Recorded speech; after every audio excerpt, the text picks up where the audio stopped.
Hey friends, about 70% of folks watching my videos aren't subscribed. If you enjoy these stories, consider subscribing. It really helps the channel grow. Drop a like, leave a comment, and let me know where you're tuning in from. May almost look canine, but way too big to be a wolf or coyote. An eerie howl pierced the twilight, echoing through the valley. The hairs on the back of Dan's neck stood up.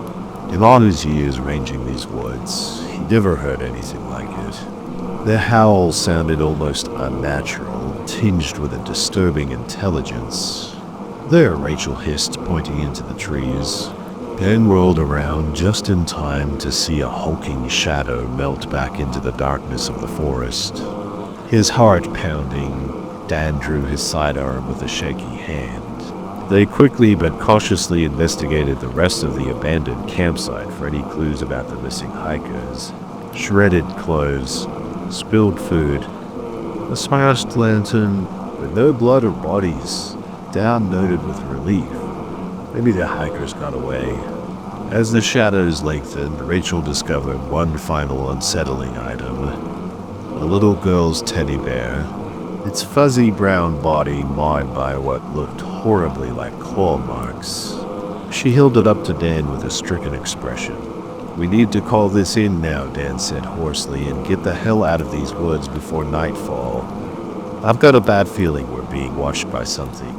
Something that walked on four legs but was far more terrifying than any wolf or bear. Something ancient and hungry with intelligent eyes glinting in the darkness." As an unearthly howl ripped through the air again, Dan shuddered. He suddenly felt very small and vulnerable in the vast, darkening wilderness. Hello, friends. About 70% of the people who watch my videos are not subscribed, and I would be very happy if you did. Also, don't forget to press the like button and leave your comments. Your interaction makes the content reach everyone and contributes to the growth of the channel. Thank you all. From which country or city do you follow the channel? The sun hung low in the sky, painting the forest in an eerie orange glow as Ranger Dan Hampton and his partner Rachel approached the abandoned campsite. An unsettling silence hung thick in the air, broken only by the occasional rustling of leaves and snapping of twigs beneath their boots. "This is the spot," Rachel said, consulting her GPS. "The missing hiker's last known location." Dan surveyed the scene with a growing sense of unease. 3 tents stood in the clearing, but they were torn and tattered, the nylon flapping forlornly in the breeze. Camping gear was strewn haphazardly across the ground. A cooking stove here, a backpack there. It looked like the campsite had been ransacked by a bear or something worse.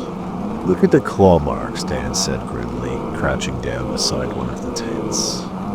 3 jagged rips ran down its side. Whatever did this was big, bigger than any bear around here. Rachel frowned. Maybe a mountain lion. Dan shook his head. "I've never seen a cat leave gouges like these." "And look," he pointed at the ground by his feet. "These footprints aren't cat prints." And he knew with grim certainty that their nightmare was only beginning. The ranger station felt confining after the open wilderness, but Ranger Dan was grateful for its reassuring solidity. He rubbed his eyes, still spooked from what he and Rachel had witnessed out there. "I talked to the locals in town," Rachel said, perching on the edge of Dan's cluttered desk. "They seem to know something about this thing in the woods, or at least they've heard the stories." "What stories?" Dan asked. Leaning forward, Rachel's voice dropped to an ominous whisper. "For generations, people around here have been disappearing in these mountains. Hikers, hunters, campers, whole families even. The old-timers say there are dark things that live in the deepest parts of the forest. Not animals, but not men either. Something in between." A chill raced down Dan's spine despite the warmth of the station. "What do you mean in between? Like some kind of monster?" "That's what the legends say. They call them the Watchers, beings that can walk like men but hunt like beasts, with glowing eyes and an uncanny intelligence. The native tribes around here have stories going back centuries of people being stalked and snatched away by dog-faced demons. Dan rubbed his chin, feeling the rasp of stubble, and I was scoffed at crazy backwoods superstitions, but after what he'd seen with his own eyes at the campsite, he wasn't so quick to dismiss Rachel's tales. His mower, Rachel continued gravely. She slid an old dog-eared file across the desk to Dan. I found records of bizarre animal attacks and mutilations in this area dating back decades. Prize cattle ripped to pieces, their organs strewn across pastures, horses with their throats torn out, and it's always the same story for many witnesses. A huge wolf-like creature walking on its hind legs. Dan flipped through the faded photos and yellowed newspaper clippings with increasing unease. How had he ranged these forests for so long and never heard about this? The native elders I talked to warned me that the Watchers are most active in years when the winter is especially harsh and game is scarce, Rachel said. Like this year, they said, the creatures get desperate and bold. They start hunting closer to civilization. Jesus, Dan breathed. He thought of the missing hikers, the abandoned campsite, the claw marks on the little girl's teddy bear. Why haven't I heard about them? Are we warning people? Rachel shrugged helplessly. People go missing in the mountains all the time, Dad. Accidents, exposure animals, it's wilderness. The Watchers are just whispered legends. Until now. The words hung heavy in the air between them. Dan met Rachel's solemn gaze. They both knew the truth. This was no mere legend. The Watchers, whatever they truly were out there hungry, hunting, and it was up to Dan and Rachel to stop them before more innocent people vanished into the forest's dark maw, never to be seen again.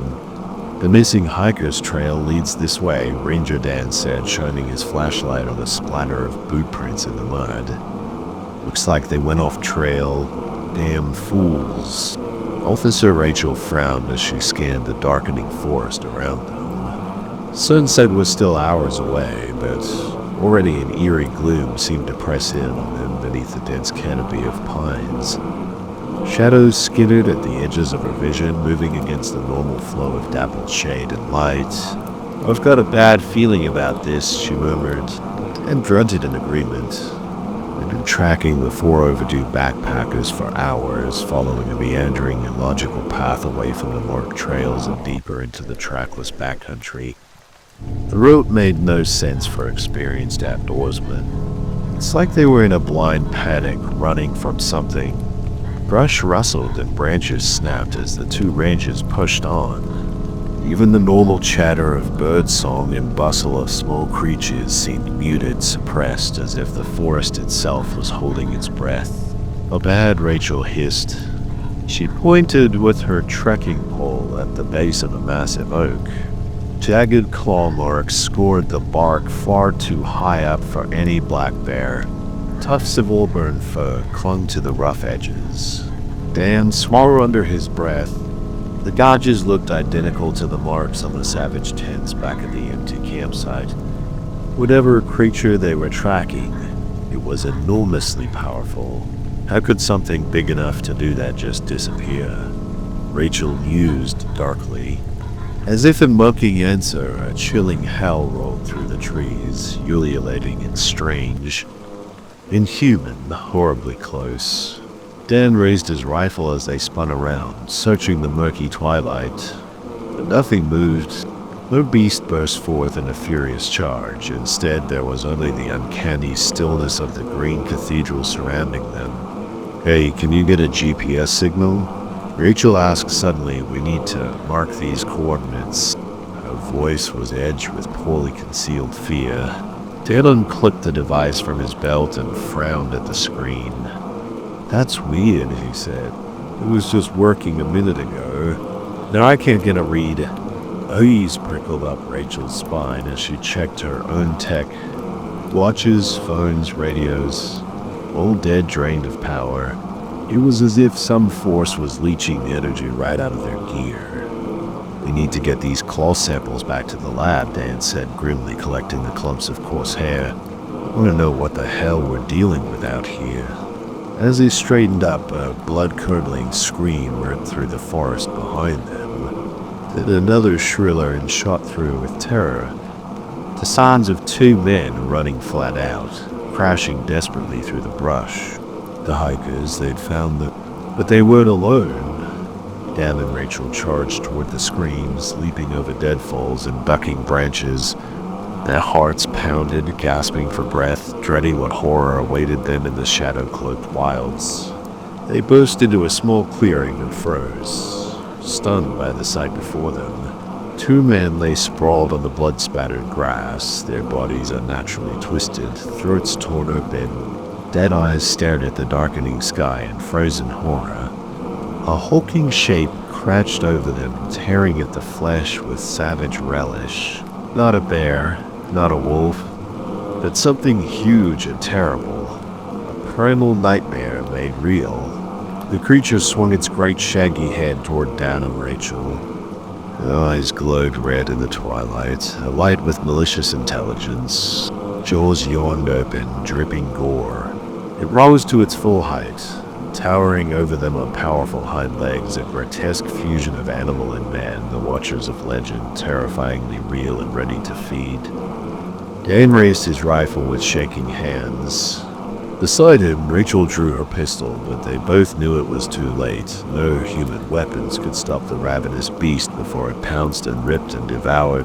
They'd walked unwitting into the hungry heart of an ancient evil, and now, deep in the trackless woods, no one would hear them scream. This way, Ranger Dan yelled, grabbing Officer Rachel's arm and propelling them both into a desperate sprint away from the hulking beast. Brush whipped at their faces, and hidden roots threatened to twist their ankles as they fled blindly into the darkening woods. Behind them, the creature let out a furious roar, a sound of thwarted hunger and rage. Dan didn't dare look back. He could feel its presence like a yawning abyss at his heels. Hear the pounding of its massive paws against the loam as it gave chase. "The caves," Rachel panted, pointing wildly ahead of them. "Maybe we can lose it in there." Dan spotted the black maw of a cave entrance yawning in the cliffside and veered toward it. They crashed through the tangle of vines screening the opening and tumbled into cool, musty darkness. For a moment they lay still on the damp rock chests, heaving, straining their ears for sounds of pursuit. But the creature did not follow them into the subterranean gloom. Perhaps it had lost their scent, or perhaps Dan thought with a shudder it was toying with them, drawing out the hunt. Rachel clicked on her flashlight and swept the beam around the cave. It was larger than Dan expected. The ceiling vanished into shadowed heights. Dripstone formations cast eerie shadows on the walls. "Look at this," Rachel breathed. She directed the light onto the limestone surface, illuminating a series of deep parallel gouges in the rock. Claw marks etched by something far larger than any bear. Heart-pounding, Dan played his own flashlight over the cave floor. There, pressed into the soft banks of an underground stream, was an unsettling pattern of tracks. They started out as recognizably human footprints, but then changed. Toes elongated into claws, and arches stretched into impossible lengths as if the person had transformed into something far more bestial mid-stride. "The Watchers," Dan whispered hoarsely. "This must be their lair." As they ventured cautiously deeper into the cavern, a faint sound reached their ears. A muffled, whimpering shot through with hysteria, someone crying. Weapons drawn, Dan and Rachel crept toward the source of the noise. The cave narrowed into a twisting passage before opening into a small chamber. There, huddled against the far wall, were two filthy, terrified figures, the missing hikers. Oh, thank God. The woman sobbed when she saw the ranger's uniform. "We thought no one would ever find us." Her companion, a bearded man with a blood-crusted gash on his forehead, just stared at them with hollow, haunted eyes. He was cradling his arm, clearly broken to his chest. It took the others, the woman babbled, her voice cracking with horror and exhaustion.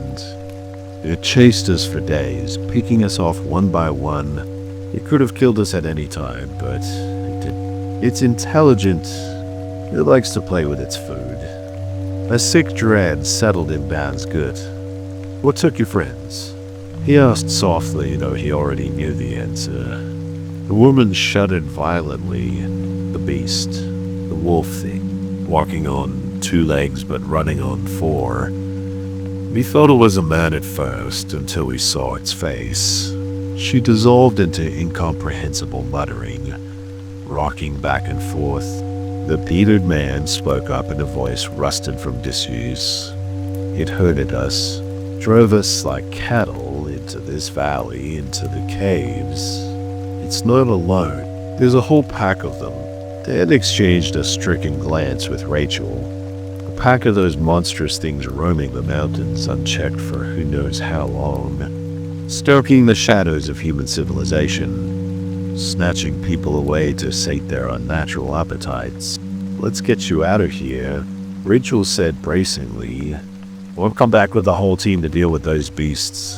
As Dan helped the injured hikers to their feet, a chilling howl echoed from the depths of the cave behind them, answered by another and another. The pack had found them, and in the shadow-cloaked bowels of the mountain, there would be nowhere left to run. Dan's blood ran cold as the unearthly howls reverberated through the cave, bouncing off the walls until it sounded like the agonized chorus of the damned. Beside him, the 2 traumatized hikers began to keen in wordless terror. Go! Rachel yelled, shoving them toward the passageway, back to the entrance.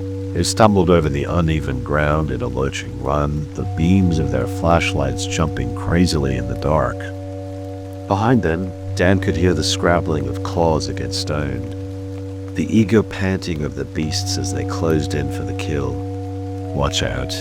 The woman hiker cried as Dan's foot nearly plunged into a gaping fissure in the floor. Heart pounding, he skirted the edge of the abyss. A fall in here in the pitch blackness would be certain death. If the beast didn't rip them to shreds first, they careened around a bend in the tunnel and the cave mouth loomed ahead, a tantalizing beacon of fading twilight. Safety was so close, but the baying of the unnatural pack was louder, now accompanied by the heavy thud of massive paws. Rachel risked a glance over her shoulder and immediately wished she hadn't. In the flickering glow of her flashlight, she glimpsed a nightmare-made flesh, a hulking creature, all shaggy fur and rippling muscle, running on all 4s but with the fluid upright gait of a sprinting man. Its eyes flashed red in the dark, a light with malevolent intelligence. It was gaining on them with horrifying speed. It's coming, Rachel screamed, her voice cracking with hysteria. They put on a final, desperate burst of speed, their lungs burning and legs trembling with exhaustion. They burst out into the open air just as the beast caught up to them, its hot carrion breath panting on their necks. Dan felt the wind of its snapping jaws inches from his spine. He whirled around, raising his rifle with shaking hands, and found himself face to face with the primal terror risen from the darkest caves of the subconscious. The creature reared up to its full height, towering over the humans, its form a blasphemous melding of wolf and man. Moonlight shone on its matted russet fur, its slime muzzle wrinkled back to reveal jagged fangs. But the most of it, the detail that would haunt Dan's nightmares for the rest of his life, was the eyes, not the blank, empty gaze of a dumb beast. No, those red-rimmed pits contained a spark of unmistakable sentience and cruel cunning. It was a gaze that knew Dan as prey, as meat, and reveled in his terror. Ruben Hiker let out a piercing scream as the beast swung its massive head toward her. Its lips peeled back in a snarl. It bunched its haunches, preparing to leap. Blam, blam, blam. The crack of Dan's rifle split the night. The creature howled in shock and pain as the bullets tore into its shoulder, staggering it. Dark blood matted the fur, but it barely seemed to slow the beast down. Run, Dan roared at the others. He'll hold it off. He fired again, aiming for the creature's eyes, its gaping maw. If he could just buy them a little time, with a movement faster than thought, faster than should be possible for something so huge. The beast lunged forward and swatted the gun from Dad's hands like a toy. Searing pain exploded up his arm as claws raked flesh. He stumbled back with a cry. The creature loomed over him, its rancid breath hard on Dan's face. Its eyes bored into his, and in that moment Dan knew with sickening certainty that the beast was more than a mere animal. Some terrible intelligence burned in those red depths as ancient and pitiless as the wilderness itself. It could have killed him instantly, crushed his skull like an eggshell in its powerful jaws, but it didn't. It wanted to savor his fear and play with its food before the feast. Dan closed his eyes as the beast's stinking maw gaped wide. So this was how it ended. Alone, unmoored, just another anonymous casualty of the horror that stalked these mountains. Bam. A shot rang out, and the creature jerked back with an enraged roar. Dad's eyes flew open to see Rachel standing at the edge of the trees, her pistol raised and smoking. "Hey, ugly," she shouted, her voice trembling only slightly. "Why do you pick on someone your own size?" The beast pivoted with a snarl, torn between two tantalizing targets. Dan took advantage of its moment of distraction to scramble backward, gritting his teeth against the pain in his savaged arm. If they could just make it back to the ranger station, back to civilization and reinforcements. But as he staggered to his feet, he heard the chilling sound of answering howls rising from the darkness of the woods around them. Closer than before, the rest of the pack called by the gunshots and their packmates' roars closing in for the kill.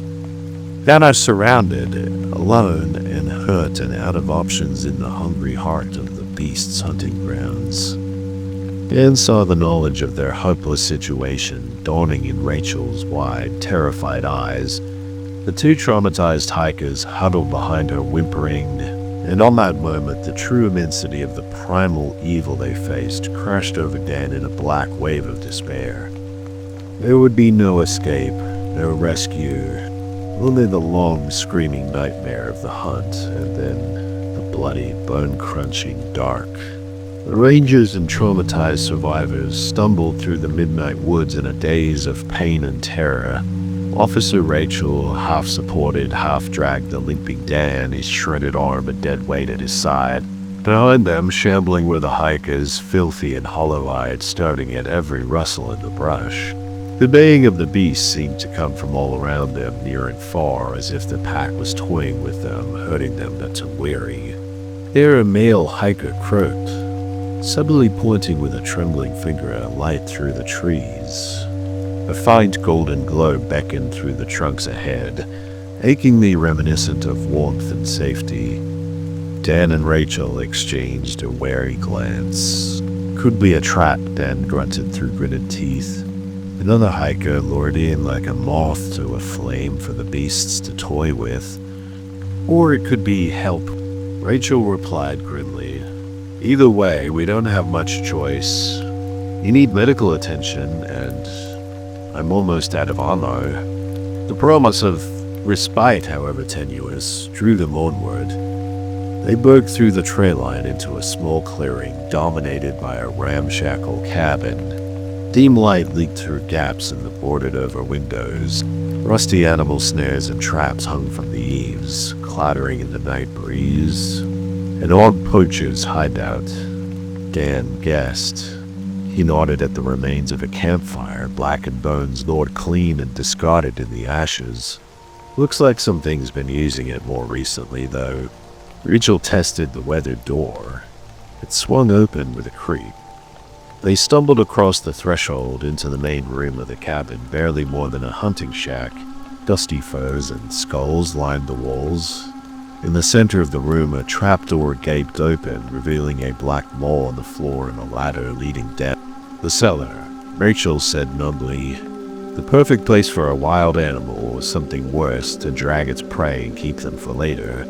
Dan drew in a sharp breath, Piled next to the trapdoor was a pathetic mound of torn backpacks, shredded tents, hiking boots with laces knotting through, the missing belongings of countless other victims over the years, tossed aside by uncaring beasts as they stripped the flesh from their bones. The woman hiker gave a low moan and crumpled to the floor. "It's their lair," she whimpered. "It put us here to feed, like it fed on all the others," as if summoned by her despair. A chilling howl rose from the darkness of the open cellar, echoing up from some hidden abyss. The pack had herded them here, after all, driving them to this grim charnel house. They were out of places to run. Rachel reloaded her pistol with shaking hands and thrust a hatchet from the wall into Dan's good hand. "We make our stand here," she said hoarsely, her eyes bright with unshed tears. "If this is where it ends, let's make those bastards choke on us." The scrabbling of claws on wood and a huge shaggy head rose from the cellar.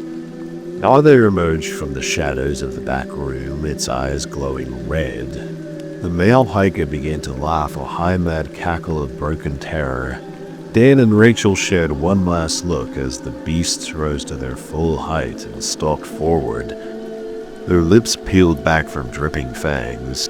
In that moment, no words were necessary, only a grim, exhausted acceptance that they had done all they could, and that in the lightless depths of the monster's den they would at last find a savage peace. Beasts lunged as one, a wave of matted fur and rippling muscle. Dan met the first head-on, swinging the hatchet with every ounce of desperate strength left in his battered body. The rusted blade bit into the creature's shoulder with a sickening crunch. It bellowed in pain and fury, rearing back and lashing out with one massive paw. The blow caught Dan full across the chest, sending him flying. He hit the wall hard and slid to the floor in a daze of agony, the breath driven from his lungs. Through ringing ears, he heard Rachel screaming his name, the crack of her pistol discharging again and again. The air reeked of blood, cordite, and a rank animal musk. Dan shook his head, trying to clear it. His vision pulsed in and out of focus. It was the gleam of Rachel's auburn hair as she crouched over the mauled body of a beast, shoving a fresh magazine into her gun with blood-slick hands. The other creature leaped at her with a roar. Rachel barely rolled aside in time, and its claws gouged furrows in the floor where she'd been a heartbeat before. Dan tried to push himself upright to go to her aid, but his body wouldn't cooperate. He had lost too much blood and taken too much of a beating. As he struggled, his seeking fingers closed on the cool plastic of a familiar cylinder. His mag light, it must have been thrown from his belt in the melee. Dan thumbed the switch, praying that the batteries still had some juice left. A fabled beam illuminated the macabre scene. Rachel was backed into a corner, her pistol up and ready, staring down the hulking beast as it stalked toward her. Blood matted its fur from a dozen wounds, but it barely seemed to feel them in its implacable hunger. Dan raised his light and shone it full into the monster's face, trying to blind it, to buy Rachel a few more seconds. But his hands shook too badly, and the fading beam just caught the edge of its muzzle. The creature turned its head and looked right at him. Its red eyes flashed with a terrible intelligence, its black lips peeled back in what almost looked like a mocking grin. And in that moment, as Dan met its gaze, he suddenly understood the true depths of his own helplessness. He saw himself as the beast, saw him small, weak, pathetically outmatched. Just another broken toy for a cruel predator to bat around until it grew bored. The maglite slipped from Dan's nervous fingers and clattered to the floor, plunging the cabin back into shadow. The beast loomed over him, blotting out the world, the stinking heat of its breath enveloping him. Bam, bam, bam. The creature staggered back as Rachel unloaded her weapon into its side, but it was too late. Dan saw the light fade from her eyes as the beast's massive paw caught her with a vicious backhand, sending her crashing to the floor in a boneless heap behind the creature. 2 more shaggy shapes detached themselves from the darkness of the cellar.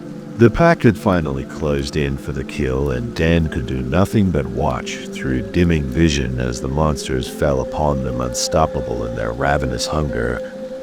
The last thing he heard before the red haze took him was the sound of his own bones snapping between eager jaws. The Rangers found what was left of them 3 days later.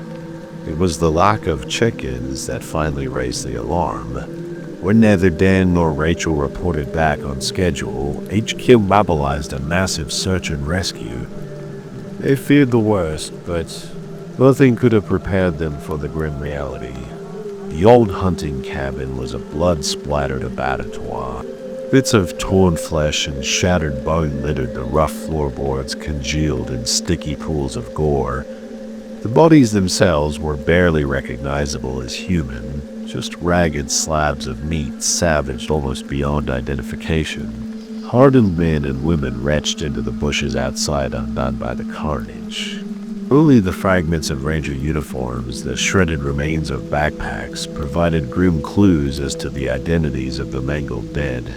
A sole survivor huddled in the shadowed corner of the ranger station's infirmary, swaddled in blankets that couldn't seem to stop his constant shaking. Wild-eyed and keening wordlessly, he could provide little coherent information. Officially, a road bear attack was blamed.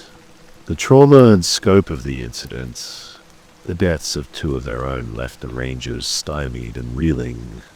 Measures were taken, precautions put in place, but the uneasy sense remained that there was some key piece of the story missing. Behind closed doors and in hushed whispers, though, the rumors flew of creatures that walked as men, but hungered as beasts, of intelligent, implacable predators stalking the shattered wilds with a terrible cunning. Ancient things, pitiless and never sated, culling the unwary from the edges of civilization as they had for eons. For those who survived that night of blood and horror, the scars ran deeper than the physical. Dan would forever be haunted by nightmares of the monster's glowing red eyes boring into his own, of Rachel's last defiant scream gurgling into bloody silence. And in the black hours of the night, when the wind keened through the trees like a lost soul, he'd remember the true face of the evil that lurked in the lightless places of the world. The primal terror that could reduce a man to mere meat and bone. Because Dan understood now, with grim certainty, born of blood, that deep in the trackless wilderness they were prey, and that no matter how far or fast they ran, in the end the beasts would always be hunting. I never imagined I'd end up as a park ranger, let alone stationed out here in the remote wilderness of Oregon's Siuslaw National Forest. Growing up in the suburbs of Pittsburgh, I was more accustomed to concrete and crowded streets than towering Douglas firs and winding trails. But life has a funny way of leading you down unexpected paths. After barely scraping by for years working retail jobs to pay off my student loans, I desperately needed a change.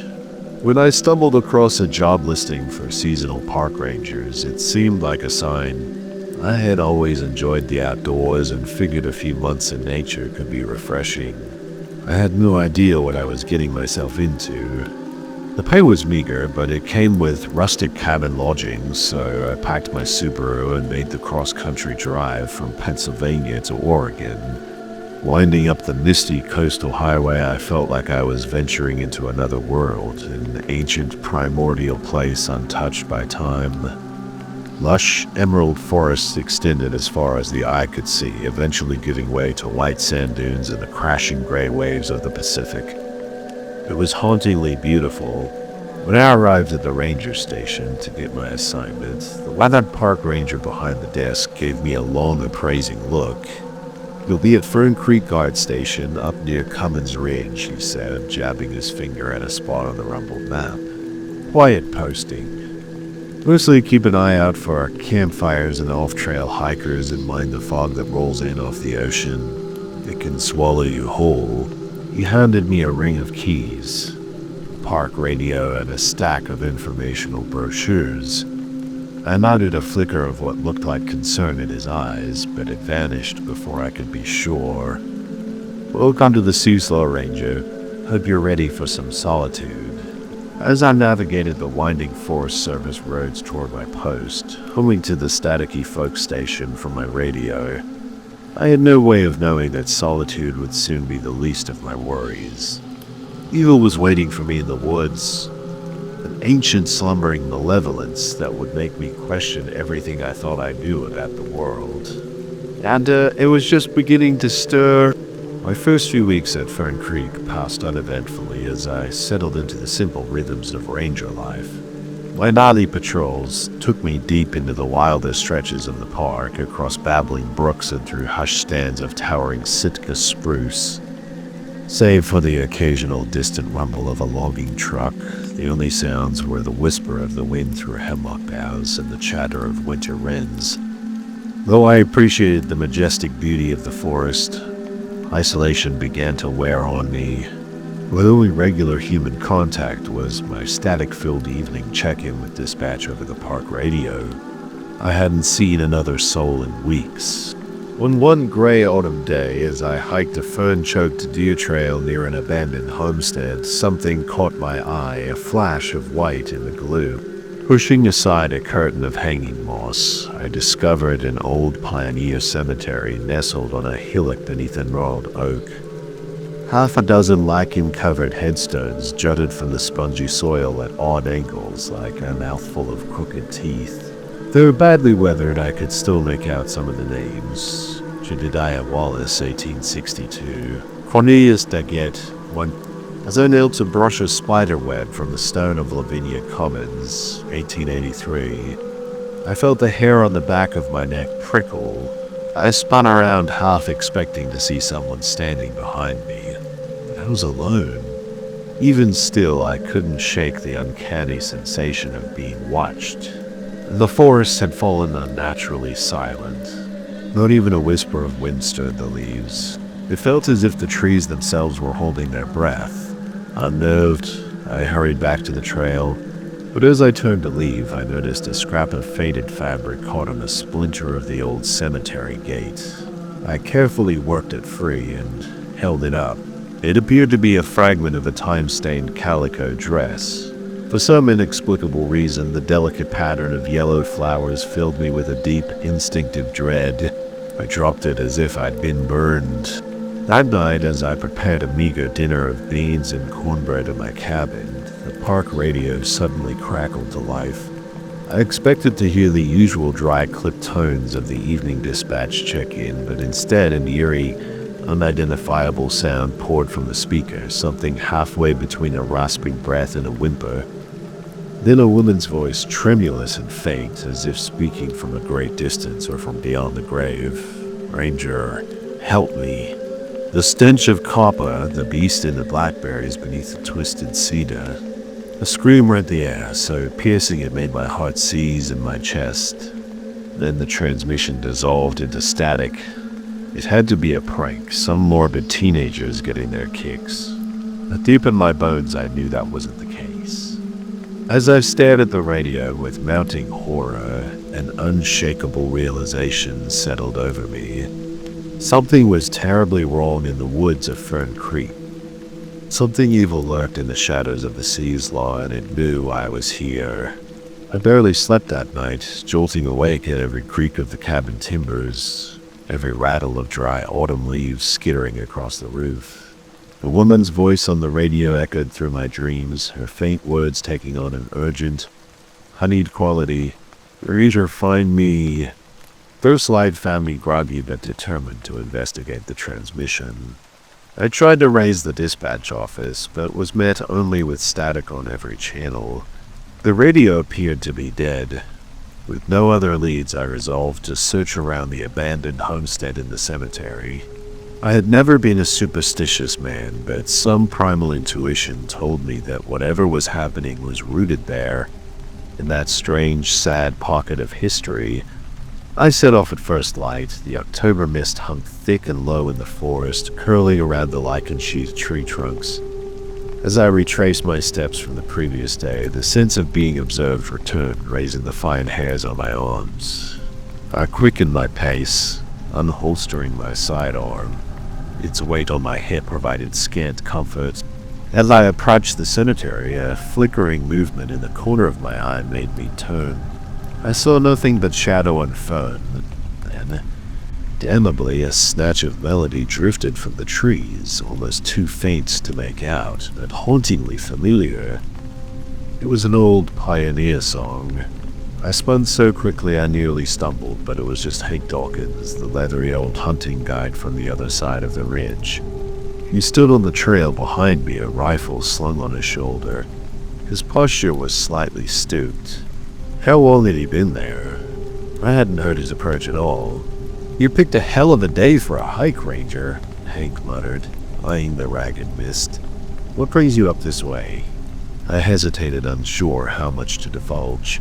Then, choosing my words carefully, I said I got a strange call on the radio last night. A woman's voice. It sounded like she was in trouble. Hank's bushy gray eyebrows knitted together. "No one lives out here for miles. You sure it wasn't just a prank?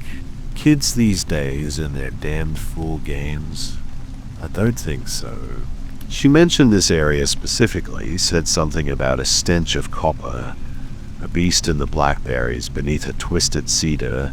But my words, what little color existed in Hank's weathered face, drained away. He took a step back, making a furtive sign of warding over his chest. When he spoke, his voice was a hoarse whisper. "Beneath the twisted cedar? God almighty!" I hoped I'd never hear those words again. He turned to leave, clearly shaken, but I caught his elbow. "Hank, what is it? What do you know?" The old hunter shook his head, not meeting my eyes. "Some things are best left alone. If you're smart, you'll do the same." With that, he shouldered past me and disappeared into the fog-shrouded trees. I stood there for a long moment, my heart pounding. Hank's cryptic words had done nothing to ease my anxiety. If anything, I was more unsettled than before. What was he keeping from me? I glanced back at the lonely graveyard on the hill and the mist-wreathed ruins of the homestead beyond. The same feeling of dread from the day before crept over me, as if the landscape itself was a coiled rattlesnake poised to strike. With growing trepidation, I steeled myself and pressed on into the clammy forest. I told myself I was being foolish, that the voice on the radio had a rational explanation. But despite the first warm rays of sun beginning to lift the mist, I couldn't escape the gnawing knowledge deep in my marrow that I was walking into something utterly beyond my understanding, something monstrous. All did I know, my long, slow descent into terror was only beginning. Before the week was out, I would come to learn the true meaning of fear, and it would change me forever. I spent hours scouring the woods around the homestead for any sign of the distressed woman. I found nothing. No trace of a struggle, no clues to corroborate her existence. The forest kept its secrets. As I trudged back to my cabin, defeated doubts began to bubble up. Could it truly have been a prank after all? The product of too much isolation and an overactive imagination. I almost convinced myself that must be the case, almost. At that night, the nightmare began in earnest. I was yanked from a restless sleep by the harsh buzz of my radio, the sudden racket in the close dark nearly stopping my heart. Groggy and disoriented, I groped for the headset, wondering what could possibly warrant a call at such an ungodly hour. But when I brought it to my ear, the voice on the other end sent a fresh bolt of icy adrenaline through my veins. It was her, the same woman from the night before. Only now her voice had lost its tremulous edge and taken on an insistent, fevered pitch of desperation. "Why did you come?" "I waited for you beneath the twisted cedar where the copper weeps and the beast crouches in the blackberries. You must come before the frost. Moon wanes." A burst of static swallowed her next words, and I jammed down the talk button, my hand shaking. "Who is this? How are you transmitting on this frequency?" No response, but a hiss of white noise filled the air. "I'm a park ranger. Tell me where you are, or I'll get help. For a few heartbeats that stretched like eternity, there was only silence. Then, to my horror, peals of laughter erupted from the speaker, a jagged, shrieking cackle that chilled my blood. It sounded like the mirth of the gravelly insane or the damned. Foolish boy, help. I don't need help. It's far too late for that. The woman's voice was different now. The vulnerable note had been replaced with a malevolent purr, sweet and languid as poisoned honey. With mounting dread, I recognized the tune she hummed, the same one Hank had called an old pioneer song. But it's not too late for you. Not yet. Lavinia's waiting. Ranger, come dance with me beneath the twisted cedar. One last dance before the dark harvest. The radio died with a pop and a curl of smoke. In the sudden ringing silence, I realized I was drenched in icy sweat, my heart galloping painfully against my ribs. Lavinia, the name from the crumbling gravestone. Dear God, what was happening? I didn't sleep at all that night. I sat awake until dawn, clutching my rifle, jumping at every nighttime bird's cry and every opossum rustling in the dry leaves. But despite my vigilance, I couldn't shake the feeling that something was out there in the dark watching me. Waiting when the first pale fingers of sunlight finally crept through the trees, I knew I couldn't stay in Fern Creek a moment longer. Prank or not, the radio calls had served their purpose. I was more disturbed than I had ever been in my life.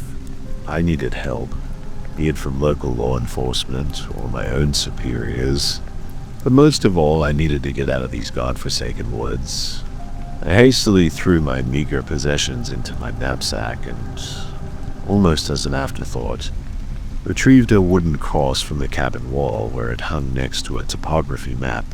Though I have never been devout, I slipped it into my pocket before stepping out into the fog-wreathed dawn. Evil had touched this place. I was certain of it now, and I wanted all the protection I could get. But as I hurried toward the trailhead that led back to civilization, an awful realization settled over me. After all that had occurred, would I ever truly be able to leave Fern Creek behind? Or would the twisted cedar hold my steps for the rest of my days? Deep in my bones, I already knew the answer, and it filled me with a desolate despair I had never known. Damp clumps of half-frozen mud churned under my boots as I raced through the leaden pre-dawn, my labored breathing forming small, ghostly puffs in the chill air. The skid of frost rimed every fern and twig, cracking like spun glass beneath my feet. At first, my only thought was to reach the safety of the ranger station in Walport before the sun cleared the horizon. Only then would I be able to contact my superiors and local law enforcement about my harrowing ordeal, and I desperately needed to tell someone to force an investigation into whatever dark secrets lurked in the forests around Fern Creek. But as I ran, rationality began to creep in at the edges of my panic. What exactly would I tell them?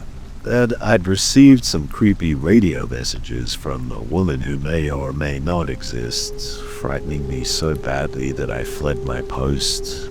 Not exactly the steadiest foundation for an inquiry, was it? I'd be laughed out of the station, or worse, pegged as unstable and unfit for duty. I'd be fortunate to walk away with my job, let alone my dignity. By the time I approached the chain-link perimeter fence of the ranger station, my race had slowed to an uncertain trudge. The yellow sodium lights of the parking lot cast long shadows, distorting the shapes of the government SUVs into hulking, ominous beasts. The guard shack squatted under the lone oak, glaringly empty at that hour. My radio hissed static at my head, startling me so badly that I almost cried out. But when I yanked it from its holster, the tinny voice pouring from the speaker didn't belong to Lavinia. It was dispatch announcing the shift change. A bored, monotone world away from the honey and poison of my nocturnal caller. In that moment, doubt overcame me once more. Had my loneliness in the wilderness played tricks on me after all? Some dark figment of my psyche bubbling up to torment me in the solitude? I'd always considered myself a rational man, not prone to flights of fancy. It was that level-headedness that landed me this position in the first place. And yet, some deep animal instinct, older than logic, told me to trust what I had heard. To heed Lavinia's words, as insane as they sounded, there was something deeply wrong in the forest, and if I turned away now, I might be damning more than just myself. I stood paralyzed for a long moment at a crossroads, knowing that the decision I made would change the course of my life irrevocably. Then, with a slow, condemning finality, I turned on my heel and slogged back the way I came. My pulse pounded in my ears. Whatever was happening in Fern Creek, I would face it alone. God help me! There was no other choice, not anymore. As I passed under the gnarled oak that shaded the guard shack too, possessed by dread to notice more than another flicker of movement at the corner of my eye, I couldn't know how soon I would come regret my decision or how dearly it would cost. The beast was waiting for me in the blackberries, and it was hungry. As I approached the familiar hill crowned with its forlorn cluster of headstones, my steps slowed, trepidation pooling in my gut. The mist hung thick as a burial shroud, diffused morning light casting everything in an eerie pall. I fought the urge to turn and flee back down the trail. I knew in my mirror that this place held the answers I sought, however dreadful they might be. As I crested the rise, the old cemetery came into view, lichen-crusted monuments jutting at odd angles like rotten teeth. And there at the far end, near the collapsing stone wall, stood the titted cedar. Its trunk was gnarled and misshapen, cleaved into two writhing serpentine shapes that seemed to recoil from each other before twisting back together in an impossible tangle. The effect was so striking and unnatural that I wondered how I ever could have missed it before. As I drew closer, dread rising in my throat, I saw that the tree straddled a gap in the old stone wall, as if it had shouldered the rocks aside in its tortured growth. And huddled in that gap, nestled among the chaos of roots, was a dark mound I initially mistook for loamy earth or a fall of moss-covered boulders. But some instinct pulled me closer, even as the rational part of my mind screamed to turn away and run as far and fast as my legs would carry me. It wasn't until I knelt at the base of the trunk, close enough to touch the mound, that I saw them. The bones, sun-bleached and partially obscured by creeping lichen, but not unmistakably human, and piled among them, almost hidden beneath years of forest detritus to desiccated clumps of what looked like leathery, mummified flesh. The stench of decay that wafted up then was so thick and cloying I instantly vomited into the ferns. Gasping on my hands and knees as spittle dripped from my chin, I tried to process the macabre scene through the hammer blow of shock. Could this be all that remained of Lavinia? The woman whose gravestone jutted so precariously from the cemetery hill, not 30 yards away. Dear God, what had happened to her? That's when I noticed the scratches gouged into the twisted trunk. At first I took them for casual marks of a bear or a cougar sharpening its claws, but as I looked closer, my stomach clenched. There were words carved by a human hand. Help me, O God, the copper, the blood beast in the blackberry's dark harvest. As I stared at those desperate raving words, their edges smoothed by untold years and worming trails of termites, a low animal moan built in my throat. It couldn't be a coincidence that those phrases echoed Lavinia's spectral message almost verbatim. But that would mean, as if in a dream, I slowly pivoted back to the boneyard beneath the cedar tree. Bile scorched the back of my tongue as the impossible truth crashed over me in a black wave of horror. This was her Lavinia Cummins, and she'd been here for a very, very long time. For a few stretched, brittle seconds, I simply knelt there as madness yawned beneath me like a bottomless crevasse. It couldn't be real, it couldn't be Lavinia, not after all these decades moldering beneath the twisted tree. It defied all laws of nature and reason. And yet the evidence was right before my eyes, as stark and undeniable as the stench of copper that suddenly billowed on the breeze, so strong I could taste it on the back of my tongue. The same phrase Lavinia had uttered over the radio, her voice trembling with terror. The stench of copper, the beast, the dark harvest. That's when I felt it. The prickling sense of being watched. With some inscrutable presence behind me, immense and ravenous and incomprehensibly old. The presence that had haunted this blighted scrap of land for untold generations. Lurking in the shadows of folklore and half-forgotten pioneers' tales. Watching, waiting. And now, after the long fallow years, I felt hungry. Some deep, gibbering animal instinct screamed to bolt, to claw my way through the brush like a mad thing and never look back. But I was frozen, held fast by a skin of dread, so primal and all-consuming it to find articulation. Slowly, as if in a dream, I turned. At first, my numb brain refused to process what I was seeing, just another shadow spilling from the tree line, albeit strangely misshapen. But as it resolved, lumbering into the gray and shifting light from beneath the firs, the breath died in my lungs. It was roughly the size and shape of a bear. But no bear's hide ever glistened like that, a wet and pulsing mass of livid scarlet that seemed to throb in time with the frantic drum of my heart. No bear had a maw like that, a dark and cavernous hole bristling with teeth, like scythes yawning wide enough to swallow a man whole. And no bear had eyes like that, milky dead things that still managed to focus on me with a cold and pitiless hunger that liquefied my bowels where I crouched. As it shambled closer, a keening wail built in my throat, threatening to crescendo into a cracked scream. Every instinct howled to flee, but I was paralyzed. Every muscle locked with the totalizing certainty that I beheld something that should not, could not be.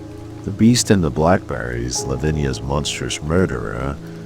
And now, as its stench of wet copper and loam enveloped me, I knew with a numb finality that I would be next.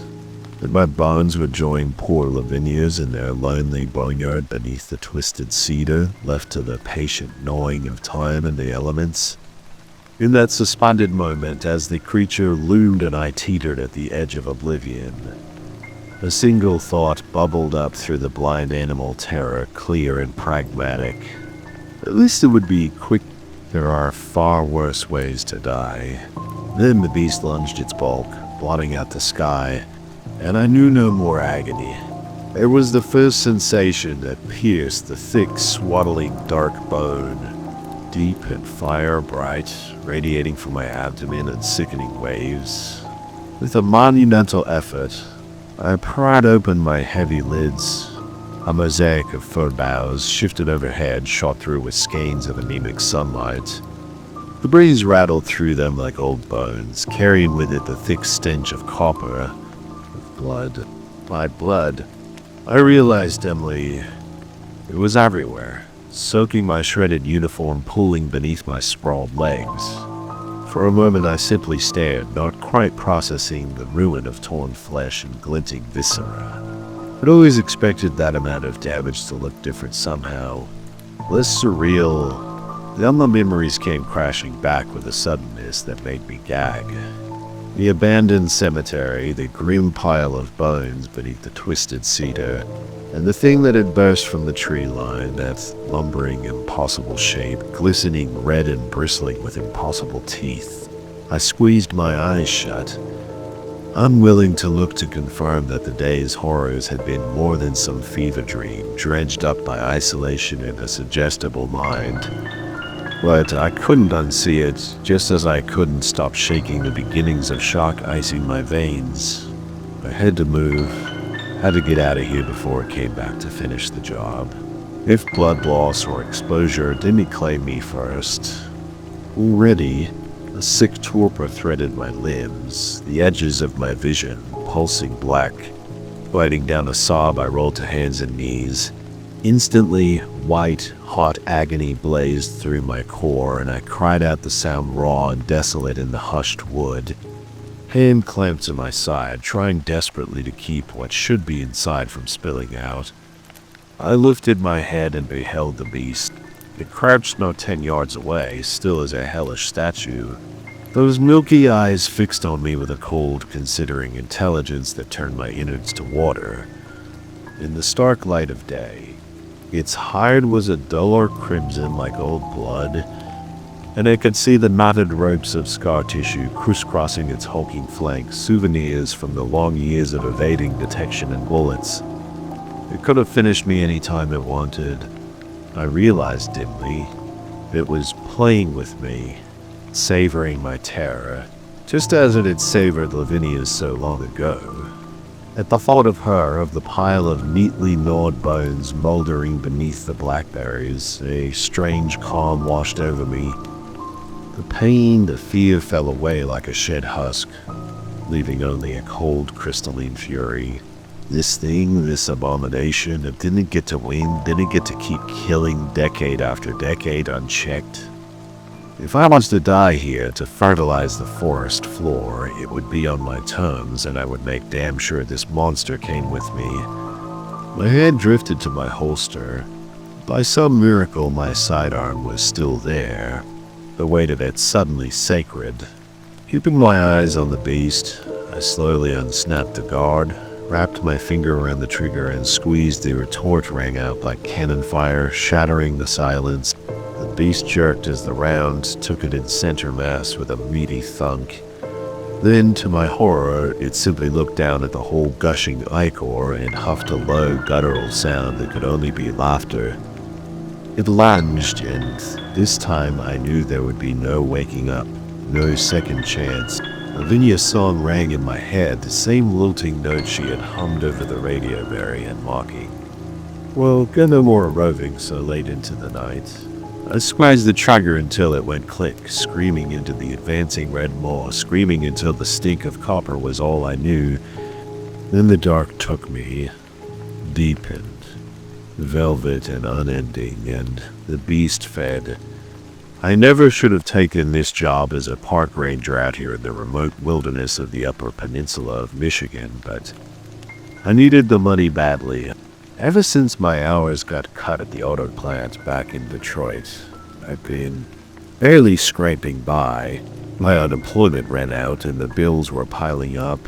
I've always loved the outdoors, so when I saw the posting for a backcountry ranger position monitoring trails and campgrounds in the Ottawa National Forest, I jumped at the opportunity. The pay wasn't great, but it included rustic cabin housing, and I figured I could live simply out here. I packed up my meager belongings in my beat-up old Chevy pickup and made the 8-hour drive north. The dense hardwood forest was a burst of fiery autumn colors as I arrived in early October to start my new post. My ranger station and living quarters were in a small, simple log cabin. It had a wood stove for heat, a propane-powered light and stove, and an old crank-powered radio for emergency communication, but no electricity or running water. An outhouse stood in back, and I had to haul water from a stream about a quarter-mile away.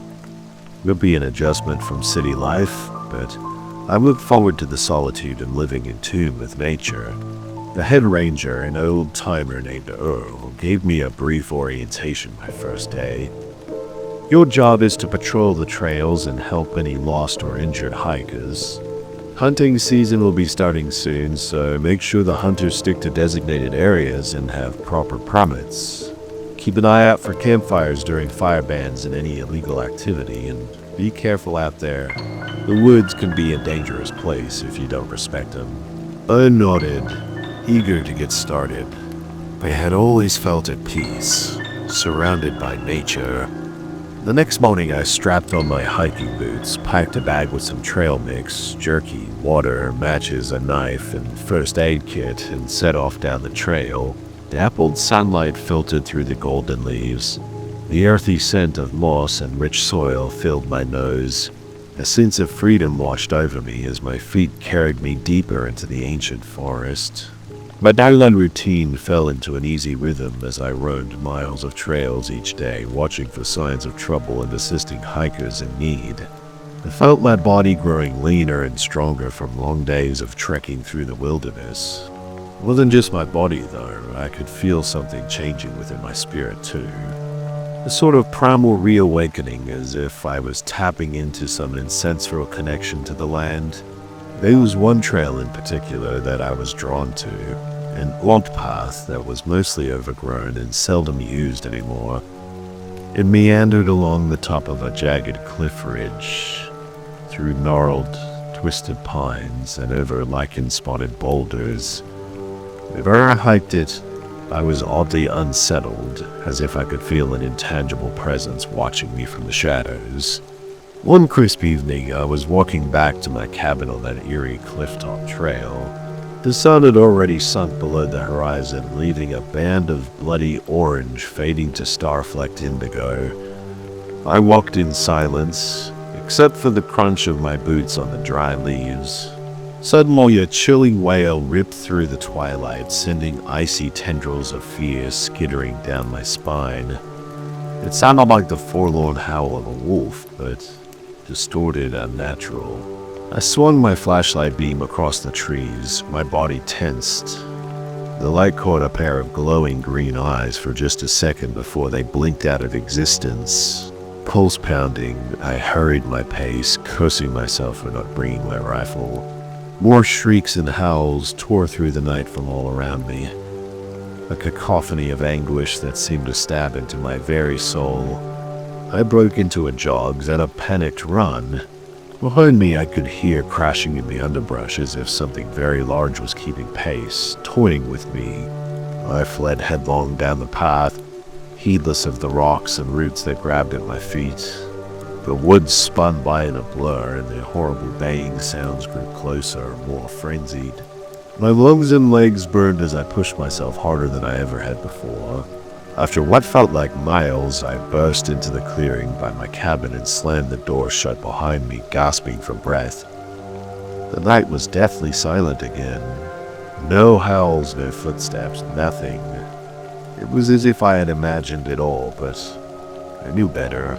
Something dark and unnatural lurked in these ancient woods, and it knew I was here, but I couldn't shake the deep sense of foreboding that enveloped me like a burial shroud. And I kept thinking back to something Earl had said in passing during my first week. Strange things happen in these woods. Indians say they're cursed, haunted by vengeful spirits. I don't put much stock in that myself, but I've seen and heard some things I can't rightly explain.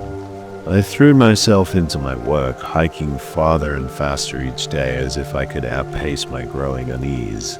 When I returned to my cabin one evening, I found an old weather journal wedged behind a loose hearthstone in the fireplace. Curious, I thumbed through the brittle, yellowed pages. It appeared to be a ranger's log from the night. Most of the entries documented mundane daily activities, trail conditions, animal sightings, and logging operations. But near the end, the entries grew feverish and disjointed. The writer described unnerving phenomena. Eerie green lights floating through the trees at night, pulsing like sickly heartbeats. Inhuman shrieks and whispers on the wind, and hikers disappearing without a trace. The final entry, dated October 13th, 1928, sent chills scurrying through me. I know how this must sound, but I swear on my immortal soul that it's true. I saw it. I don't know what hellish abomination birthed it, but it was no animal of God's creation. It walked upright like a man, but no man was ever so twisted and misshapen. Pale, corpse-white skin, emaciated limbs, a skeletal face with glowing green eyes full of endless malice. When it opened its mouth, I heard the agonized screams of the damned. It is coming for me. I am undone. God help me. The writing disintegrated into an illegible scrawl. Cold sweat prickled my skin and a wave of nausea crested over me. What if the old journal was true? What if some nightmarish creature really did stalk these woods? I hardly slept at all that night, starting at every nocturnal sound, gripping my rifle tight. Over the next week, I began finding strange, unsettling things on my hikes. Trees that appeared to have been shredded by gigantic claws, piles of animal bones picked clean. The putrid stench of rotting flesh with no carcass to be found. A sense of being watched haunted every step. I no longer felt at peace in the forest. The shadows seemed to conceal unholy secrets. Then, the disappearances started. First, a pair of hunters failed to return to their truck. Search parties found only scattered scraps of torn, bloodied clothing. Next, a family of campers vanished from their tent, leaving everything behind as if they had been abducted from their sleeping bags. Hysteria gripped the nearby town. Rumors swirled of a deranged serial killer hiding in the vast wilderness. But I knew the grim truth. No human hand had taken those people. They had fallen prey to an evil far older and hungrier, an insatiable presence that had haunted this blighted land for centuries, and it grew bolder and more ravenous by the day. I feared I would be next. There was nowhere to hide. With each passing day, my feeling of dread grew heavier, a sickness in my soul, and all in my bones that the grim fate that befell the other forest victims awaited me as well. It was only a matter of time before the thing in the woods came for me. I thought about fleeing, abandoning my post, leaving this accursed forest behind me, but somehow I knew there was no escape. The abomination would never stop hunting me now that I had become a part of its territory. No, one way or another, I would have to confront this madness head-on. Desperate for answers, I turned to the only person I thought might be able to help. An old Native American man named John Redbird, who lived alone on the very edge of the national forest boundaries. He was an army veteran who had returned to his ancestral homeland after the war. Locals considered him an eccentric recluse, but there were rumors he knew the secret history of the area and communed with spirits. I followed an overgrown path to his rustic, hand-built cabin deep in the woods. Smoke curled from the stone chimney, and wind chimes made of bones and feathers hung from the eaves, clattering in the breeze. Dream catchers swayed in the windows. As I stepped into the small clearing, a mangy riz dog chained to a post began barking furiously. The door creaked open and John Redbird emerged, tall and leathery, with a long graying braid and deep creases lining his stoic face. He wore faded army fatigues and regarded me with sharp, knowing black eyes. "I've been expecting you," he said in a raspy voice. "Seen you in my visions, wandering, lost in the trees." He ushered me inside his dimly lit home, the walls cluttered with native artwork sets and old black and white military photos. He poured me a cup of strong, earthy herbal tea as I explained the disturbing things I had witnessed in the woods, the gut-wrenching fear I couldn't shake. John listened solemnly, never once looking surprised. When I finished, he sighed heavily. "You have stirred an ancient evil that has existed in this land since before the white man set foot here.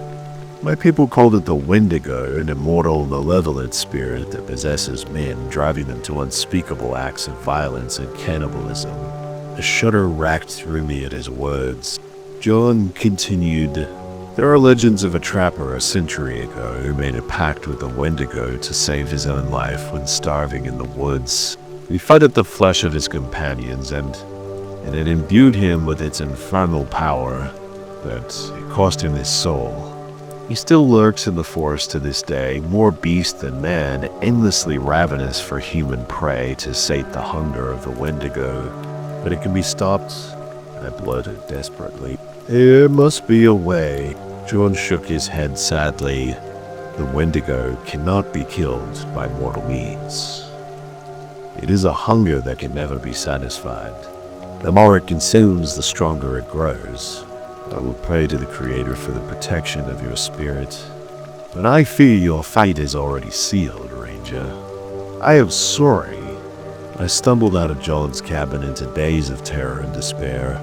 A lacy drizzle had begun to patter down from the steel-wool sky, taunting the ground to churned mud. My future stretched before me like a yawning black abyss. How could I possibly confront a demonic entity that had preyed on humans for generations?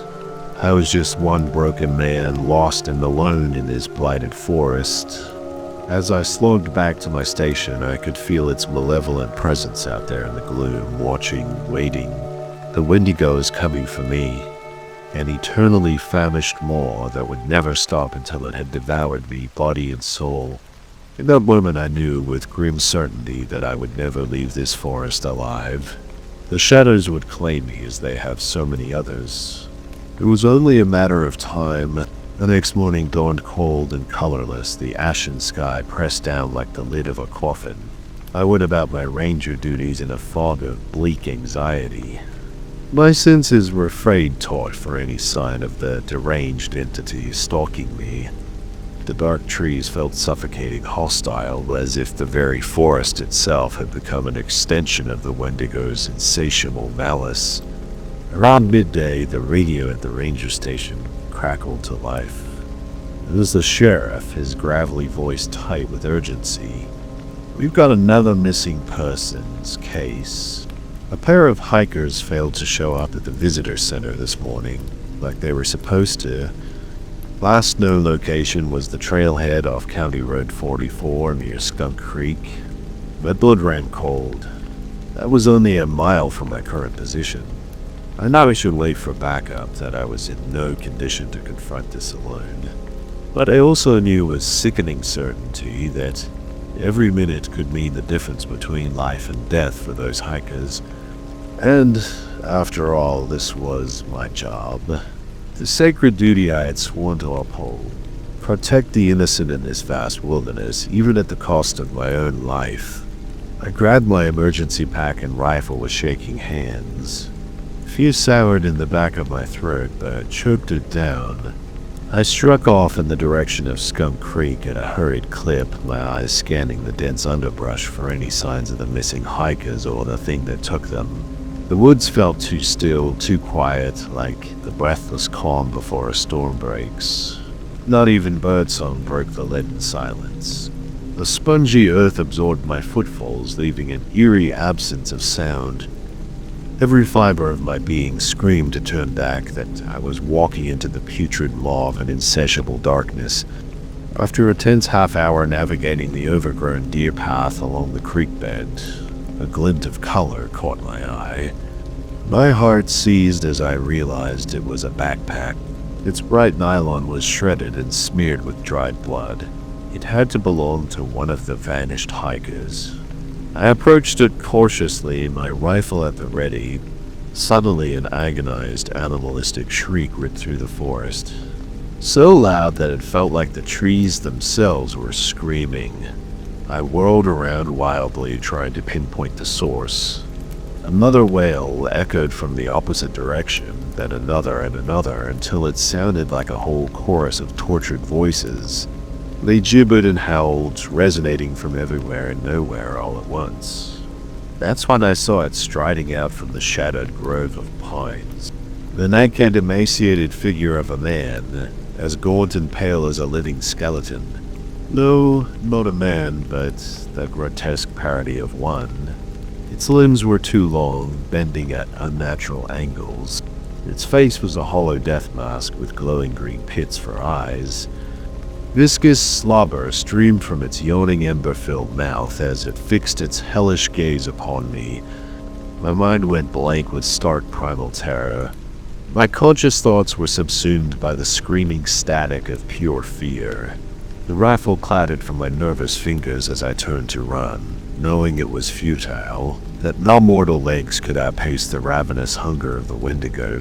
An instant later, its skeletal cold fingers clamped around my ankles, sending me crashing face first to the damp forest floor. Fallen leaves filled my gasping mouth. It grabbed a fistful of my hair, yanking my head back painfully to make me meet its infernal eyes. Its fetid breath washed over me, reeking of rotting flesh and sulphurous decay. Its obsidian teeth dripped blood and shreds of meat. Your flesh. I climbed it, the abomination gurgled in a voice like magic ooze. Your screams, I drink them. Now you belong to me, Ranger. Now you feed my eternal hunger.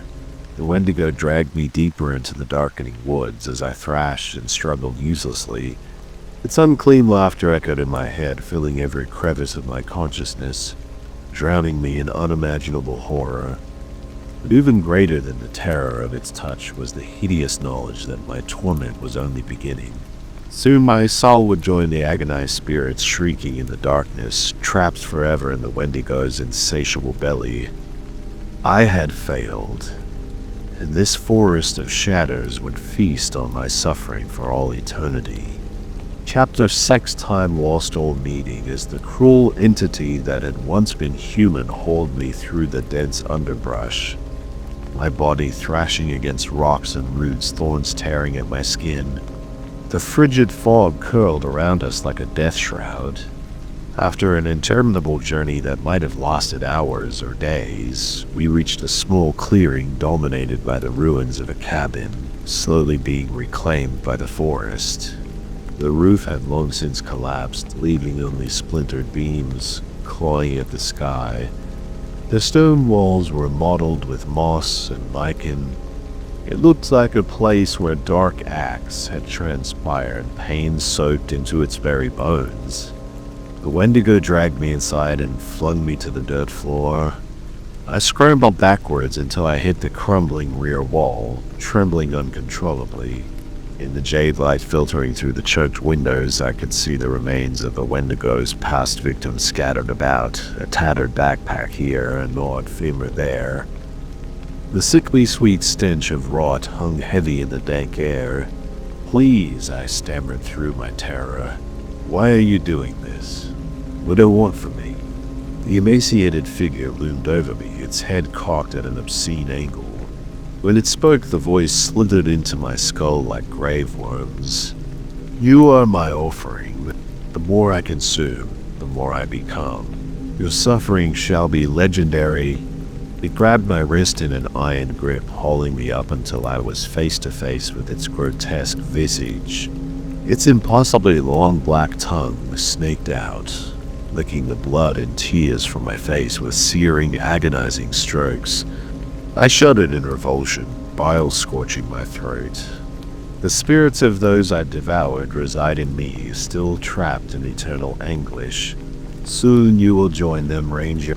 First I will savor your screams like a fine wine. The Wendigo threw me back to the ground and fell upon me in a flurry of snapping teeth and razor claws.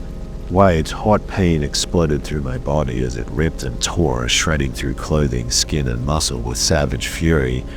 I howled until my vocal cords frayed and gave out, choking on the coppery flow of my own blood. But even as my vision tunneled to black and the ragged tatters of my flesh grew cold, I did not have the mercy of death, for I could feel the Wendigo's corruption burrowing into my very marrow like a parasite fusing with my essence, trapping me in a prison of endless torment. I would not be allowed the peace of oblivion. I was now a part of the Wendigo, my agonized spirit bound to it for all eternity. As it crouched over my twitching, broken form, ravaging the last of my life force, I finally understood the true depth of its evil. It was so much more than a ravenous beast. It was a hole in the world, an avatar of pure suffering. And I had fed it, making it stronger. In my last moment of consciousness, I saw legions of tortured souls writhing in the abyss of its eyes. The doomed spirits of the Wendigo's victims passed. They grasped for me with fleshless hands, wailing in despair. I was one of them. Now my identity dissolved, subsumed into the void of collective anguish.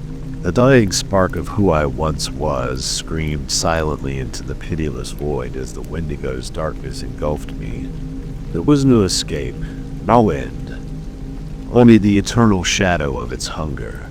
The forest had claimed to be forever, eternal suffering, perpetual torment, an immortal waking nightmare that defies human comprehension. I drifted on the void, my individual identity flayed away, dissolved into the screaming collective of ravaged souls that are the Wendigo's essence. We are a singular consciousness born of pure anguish, our spiritual matter forged in the fires of the beast's unending hunger. I feel them all, the doomed camper wailing for his butchered children, the hiker weeping pus from empty eye sockets, the lumberjack choking on his own pulverized bones. Their pain is my pain, and all of it feeds the insatiable shadow that enslaved us. The Wamigo wears our flesh like an obscene cloak as it stalks the forest. Hunting. Always hunting.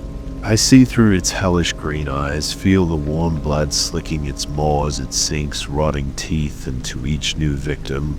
But far worse, I revel in it because it is our only respite from the ceaseless agony of our captivity.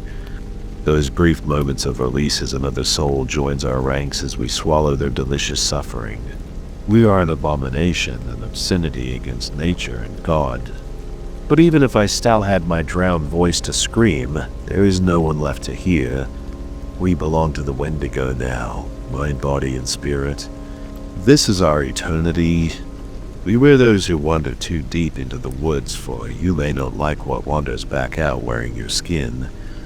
The Wendigo is always hungry, and the shadows between the trees hold only the promise of forever pain. Statement of Earl Hansen, lead forest ranger, Ottawa National Forest. It's been 3 weeks now since Ranger Narrator went missing. Intensive multi-agency searches of his patrol area have turned up no sign of him. The only trace was his abandoned pack and rifle near that old Skunk Creek trailhead. Damnedest thing, his disappearance always was a reliable, level-headed sort. Could navigate these woods blindfolded, wasn't prone to taking stupid risks. Sure, we had some other folks go missing in the weeks prior, those 2 hunters, that family of campers. But that's not uncommon in a forest this size. Folks wander off trail, get lost, fall in a ravine, stumble across the wrong end of a bear. The wilderness is unforgiving to the unprepared.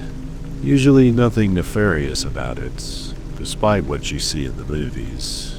But something about this sits wrong with me. There's been an atmosphere of unease hanging over this forest, a feeling of I don't know wrongness that I can't quite explain. The old-timers would call it a disturbance in the natural order. It's got folks on edge, and now one of our own vanishing without a trace. Let's just say I've got a real bad feeling gnawing at my guts. Narrator was a good man, but he had his demons. He'd only been struggling financially before taking this post. She kept to himself mostly, but there was a melancholy about him, a sort of haunted quality behind the eyes, like he had the weight of the world crushing down on him. I couldn't help but wonder if maybe this job, the isolation, you gotta be too much. If maybe he walked off into the forest to grapple with it directly and the forest won. But I've been a ranger for over 3 decades, and there are things I've seen in that time that I just can't explain. Things that have made me question the rational order of the natural world. I've heard stories passed down about these woods, old native legends of dark forces that hunger for human suffering, things that ain't animal or man, but something outside our reckoning. The elders called them when to go. Now, I've always been a practical man, not given to superstitious flights of fancy, but I've learned to respect that there are powers in this world beyond our ken, and I fear that maybe Narrator ran afoul of something he wasn't prepared to confront, something old and evil. These dark thoughts keep me up nights. I won't lie, because if I'm right, if the legends are true, then that means Narrator is still out there trapped in torment beyond human endurance. His soul shackled to an endless living nightmare. No man deserves such a fate. I failed in my duty as his commanding officer and as his friend. The guilt eats at me like a cancer. All I can do now is keep searching, keep hoping, no matter how futile it may be. I'll comb every square inch of this forest till my dying day if I have to. He deserves that much. Statement ends. Here concludes the tale of Ranger Narrator and his grim fate, lost forever to the insatiable shadows that hunger within Ottawa National Forest. But this stand is a warning to respect the power and mysteries of the untamed wilderness, for it holds secrets beyond our understanding, horrors beyond our darkest imaginings. For while we foolishly believe ourselves to be separate from nature, to have conquered and subdued it, the raw primal forces of the world have not forgotten us. In the lonely mist-shrouded depths of ancient trees, things far older and hungrier than humanity wait patiently to reclaim what once was theirs. We are, all of us, only prey, and the forest is always ravenous. As I trudged through the dense, shadowy forest of the Huron-Manistee National Forest in northern Michigan, my flashlight beam piercing the darkness, I couldn't shake the feeling that I was being watched. Every snap of a twig made me flinch. The cool October air sent chills down my spine, and it wasn't just from the cold. I had taken this job as a park ranger to get away from it all, the struggles to pay rent on my tiny Detroit apartment, the daily grind working retail, the loneliness and isolation of city life. I love nature and the outdoors, so when I saw the job posting for a backcountry ranger, I figured it was the perfect escape. Be careful what you wish for, I guess. Now here I was, miles from civilization, responsible for patrolling thousands of acres of remote wilderness alone. During the day, it was peaceful, even beautiful fiery fall colors painted the landscape. On at night, the forest transformed into something more sinister. Maybe it was just my imagination getting the best of me out here in the solitude. The mind can play tricks, but deep down I sensed something wasn't right. I aimed my light at a noise in the brush, my heart thudding in my chest. Two glowing eyes flashed back at me and I jumped, but it was just a deer bounding away into the underbrush. I took a deep breath, trying to calm my nerves. Get it together, Nate. I muttered to myself, there's nothing out here but the wind and woodland creatures. If only I really believed that the other rangers at the station, grizzled old-timers who had worked these forests for decades, spoke in hushed tones about strange things that lurked in the deepest, darkest parts of the woods. The natural things. They warned me to be careful out there, especially alone at night. I had roughed it off at the time. Now I wasn't so sure. The moonlight filtering through the swaying pines cast eerie, shifting shadows across the forest floor as I hiked. An owl hooted mournfully in the distance. Despite my unease, I had a job to do. There was a group of campers who had not returned to the trailhead as scheduled, and I needed to locate them. Hopefully they had just lost the trail or stayed out a bit too long. In a place like this, it didn't take much for a situation to turn bad. I quickened my pace, moving deeper into the forest. As I stepped into a clearing, an icy dread gripped my chest. The beam of my flashlight fell upon something in the center, a shredded, blood-soaked tent. Torn clothing and smashed equipment were strewn about the abandoned campsite. A sour metallic tang polluted the air. No bodies that I could see, but it was clear something terrible had happened here. With a trembling hand, I unholstered my radio. Dispatch. This is Ranger Becker. I've got an abandoned campsite off Trail 14 with signs of a possible animal attack. Requesting backup, over. Only static and silence greeted me. I tried again. Dispatch, do you copy? I need assistance. Still nothing but the hiss of empty airwaves. I stared at the useless hunk of plastic. Of course no signal out here. It was just me alone in a vast wilderness, with an unknown threat lurking somewhere in the darkness. A twig snapped behind me. I spun around, aiming my light toward the sound with my other hand on my sidearm. My flashlight glinted off a pair of feral, inhuman eyes peering out from the underbrush. A growl rumbled from the shadows. Whatever this thing was, it was no ordinary animal.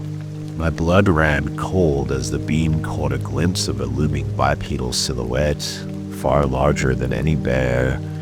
Slowly I began to back away, not taking my eyes off the shape in the brush.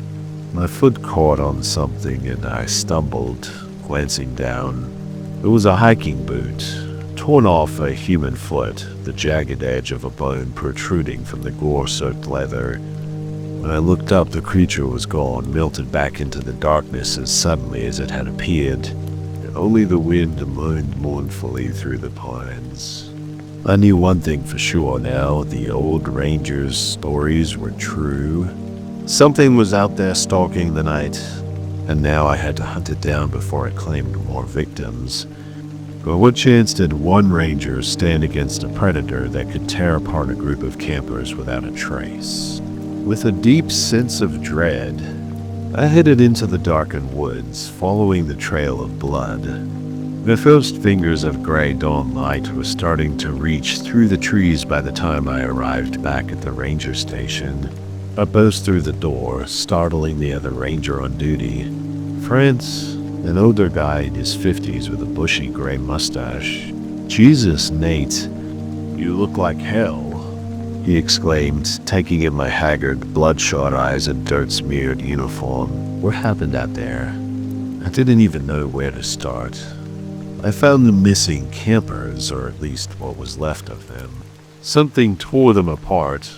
Fred ripped their campsite to shreds. I've never seen anything like it. He furrowed his brow. A bear, maybe. Or a pack of wolves. There have been more sightings lately, with winter coming on. I shook my head vehemently. This was no bear. I saw it, or at least, it was huge bipedal. Those campers didn't stand a chance. My voice was trembling as the adrenaline began to ebb away. Fred's face drained of color and he looked away. "You saw it, then the Wendigo. What is that?" I demanded. He sighed deeply, pouring a cup of coffee from the pot with a shaky hand and pushing it towards me. "It's a native legend around these parts. An evil spirit that was once human before it succumbed to cannibalism. Now it stalks the forest as a malevolent entity, forever hungry for human flesh." I stared at him incredulously. "Fred, you can't be serious. That's just some campfire ghost story." "I wish it were," he said grimly. "But I've been a ranger in these woods going on 30 years now. Seen some things I can't explain. The Wendigo is as real as you and me. And if you saw it, then those campers won't be the last victims." A shiver passed through me as I recalled those inhuman eyes glaring out of the darkness. I'd never been a superstitious man, but I couldn't deny what I had seen with my own eyes. Was it possible? Could such a thing really exist? "So what do we do?"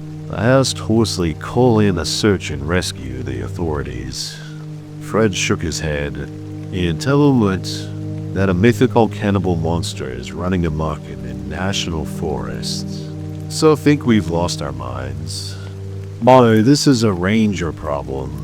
It's on us to handle it like it's always been." "But how?" "I'm just one guy, Fred. I don't know the first thing about hunting a Wendigo, or whatever it's called. The Wendigo. And you won't be alone." He met my gaze, a hardened resolve in his weathered features. "I've been tracking this thing for years, just never got close enough. I know how to fight it. And I'll be damned if I let it keep preying on innocent folk in my forest." He stood and crossed to the gun locker, unlocking it and pulling out a wicked-looking hunting rifle along with boxes of ammo. He started loading rounds into the magazine. "Silver bullets," he explained. "Only thing that can hurt it, according to legend." He tossed me a box. "Better load up." With trembling fingers, I started loading the silver rounds into my sidearm. I still couldn't quite believe this was happening, that I was about to head into the forest armed for a literal monster hunt. But the grim determination in Fred's bearing told me he believed every word, and after what I had seen, I had to trust the man. "Before we head out, there's something else you need to know." Fred said, his voice deadly serious. "The Wendigo isn't just a predator, it's a manipulator. It can get into your head, make you see and hear things that aren't there, drive you mad with unimaginable cravings. It did it to the best ranger I ever knew, I asked, dreading the answer. No damn partner, Fred practically spat. Tim, we were tracking the Wendigo years ago. It lured him away from me somehow, and by the time I found him, he was too far gone. The thing had already sunk its claws into his mind, warped him into something foul and unnatural. I had no choice but to put him down.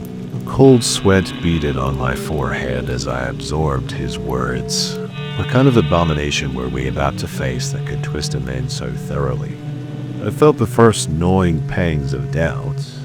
Was this really a good idea, charging off half-cocked after a literal nightmare?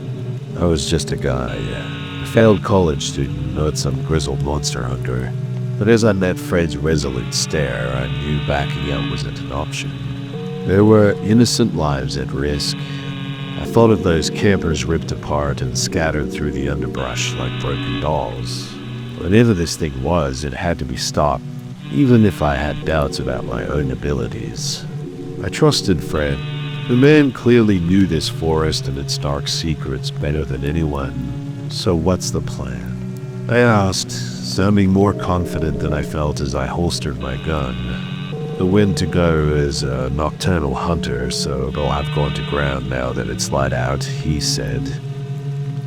Most likely, I'll hole up in the deepest, darkest part of the forest during the day, where only fools and rangers dare to tread. Great, I muttered. And that's where we're going, I presume. Damn straight, he nodded grimly. I've got a good idea of its hunting radius based on the attack sites over the years. I say we use the daylight to track it back to its lair and stake the sucker out. Soon as night falls, we'll end this thing once and for all. Just the two of us against an immortal cannibal spirit, I remarked nervously. I love these odds. Fred cracked a hint of a wise smile. Ah, hell, I've faced worse. Stick close, keep your wits about you, and we'll get through this. As long as we don't let it get in our heads, the Wendigo can bleed like anything else. He clapped me on the shoulder, a gesture of gruff reassurance. But as I shouldered my pack to follow him out into the misty morning forest, I couldn't suppress the sinking feeling that we were heading into something far beyond either of our pay grades. I said a silent prayer that Fred knew what the hell he was doing, because one of us, sure as hell, needed us. The hunt was on. We hiked for hours through the gloomy forest, following the Wendigo's trail of carnage ever deeper into the wilderness. Fred seemed to know the woods like the back of his hand, picking up signs of the creature's passage I would have overlooked.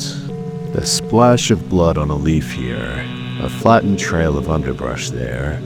I marveled at his tracking skill, even as my sense of unease grew with each step that took us farther from civilization and safety. The towering hardwoods gradually gave way to gnarled, stunted pines and rocky outcroppings as we ascended into more rugged and forbidding terrain. We didn't speak much, communicating only in terse whispers and hand signals. The only sounds were our own labored breathing, the crunch of pine needles beneath our boots, and the occasional forlorn bird call. It felt as if the very forest was holding its breath, watching and waiting. By mid-afternoon, we reached a ridge overlooking a valley so choked with shadow that it looked like dusk had already fallen there. Fred signaled for me to stop and drop, raising his binoculars to survey the terrain below.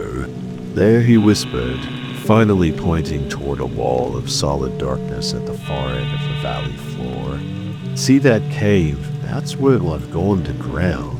Didn't get this close to its lair the last time. This is our chance.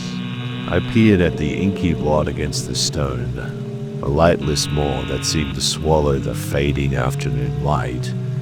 An involuntary shiver ran down my spine at the thought of the abomination lurking within. We were really going to do this venture into a literal monster's den, armed with what suddenly felt like paltry weapons.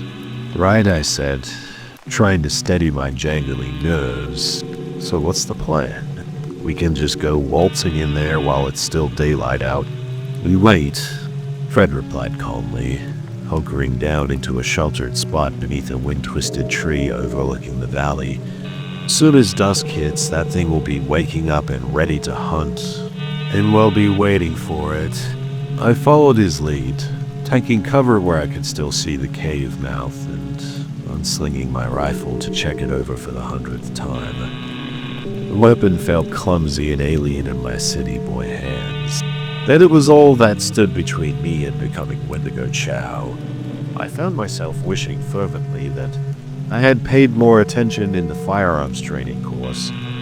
The hours crawled by with agonizing slowness as we waited for darkness to fall. To keep my galloping fear at bay, I mentally recited every scrap of wilderness survival training I could remember. How to make a fire, how to navigate by the stars, what plants were edible and which meant certain poisonous death. Anything to keep my mind off what was to come. But as the shadows lengthened and the forest began to come alive with the sounds of nocturnal creatures, there was no escaping the reality of our situation. We were about to go toe-to-toe with a creature straight out of a nightmare, an abomination that broke every natural law. I thought back to my old mundane life of stocking shelves and scrounging tips and longed for that simplicity. But there was a world away now. Like it or not, my life had become an X-file the moment I set foot in these woods. Just as true night began to settle over the valley like a suffocating blanket, a chilling sound drifted out of the cave, a long, mournful howl that was somehow both animal and terribly human. The hairs on the back of my neck stood on end. Beside me, Fred went tense as a coiled spring. "Get ready," he breathed, bringing his rifle to his shoulder. "The bastard's awake and it'll be ravenous." I licked my dry lips and tried to quiet my thundering pulse, steadying down my own rifle with arms that trembled with mingled fear and adrenaline. This was it. No more waiting. In mere moments we'd be facing down an impossible monstrosity in a fight for our lives. At the cave's mouth, a shifting patch of deeper darkness separated from the shadows. A looming silhouette, vaguely man-shaped but far too tall and gangling to be human, loomed before us.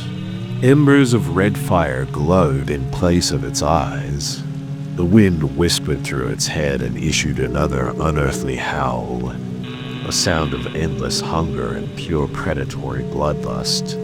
Then it started loping towards us up the hill, moving far faster than anything that size should, getting up the distance at a terrifying rate. "Light up, Fred!" I roared. The crack of his rifle split the night. I pulled my trigger and felt the kick of the stock against my shoulder. I saw the muzzle flash, saw the creature stagger but not fall. It recovered with blinding speed and came at us again, its momentum barely checked. Fred and I fired again, shots boomed in the enclosed valley. The creature jerked and snarled as silver rounds found their marks in its gaunt, ashen flesh body. Black blood splattered the leaves, but still it kept coming, closing the distance with horrifying implacability. 20 yards, 10, my pulse hammered in my ears. The Wendigo's huge clawed hands flexed. Its lipless mouth and permanent skull's grin twisted into a grotesque visage. I could smell the charnel reek rolling off it. I fired until my gun clicked empty, barely aware of my own screaming.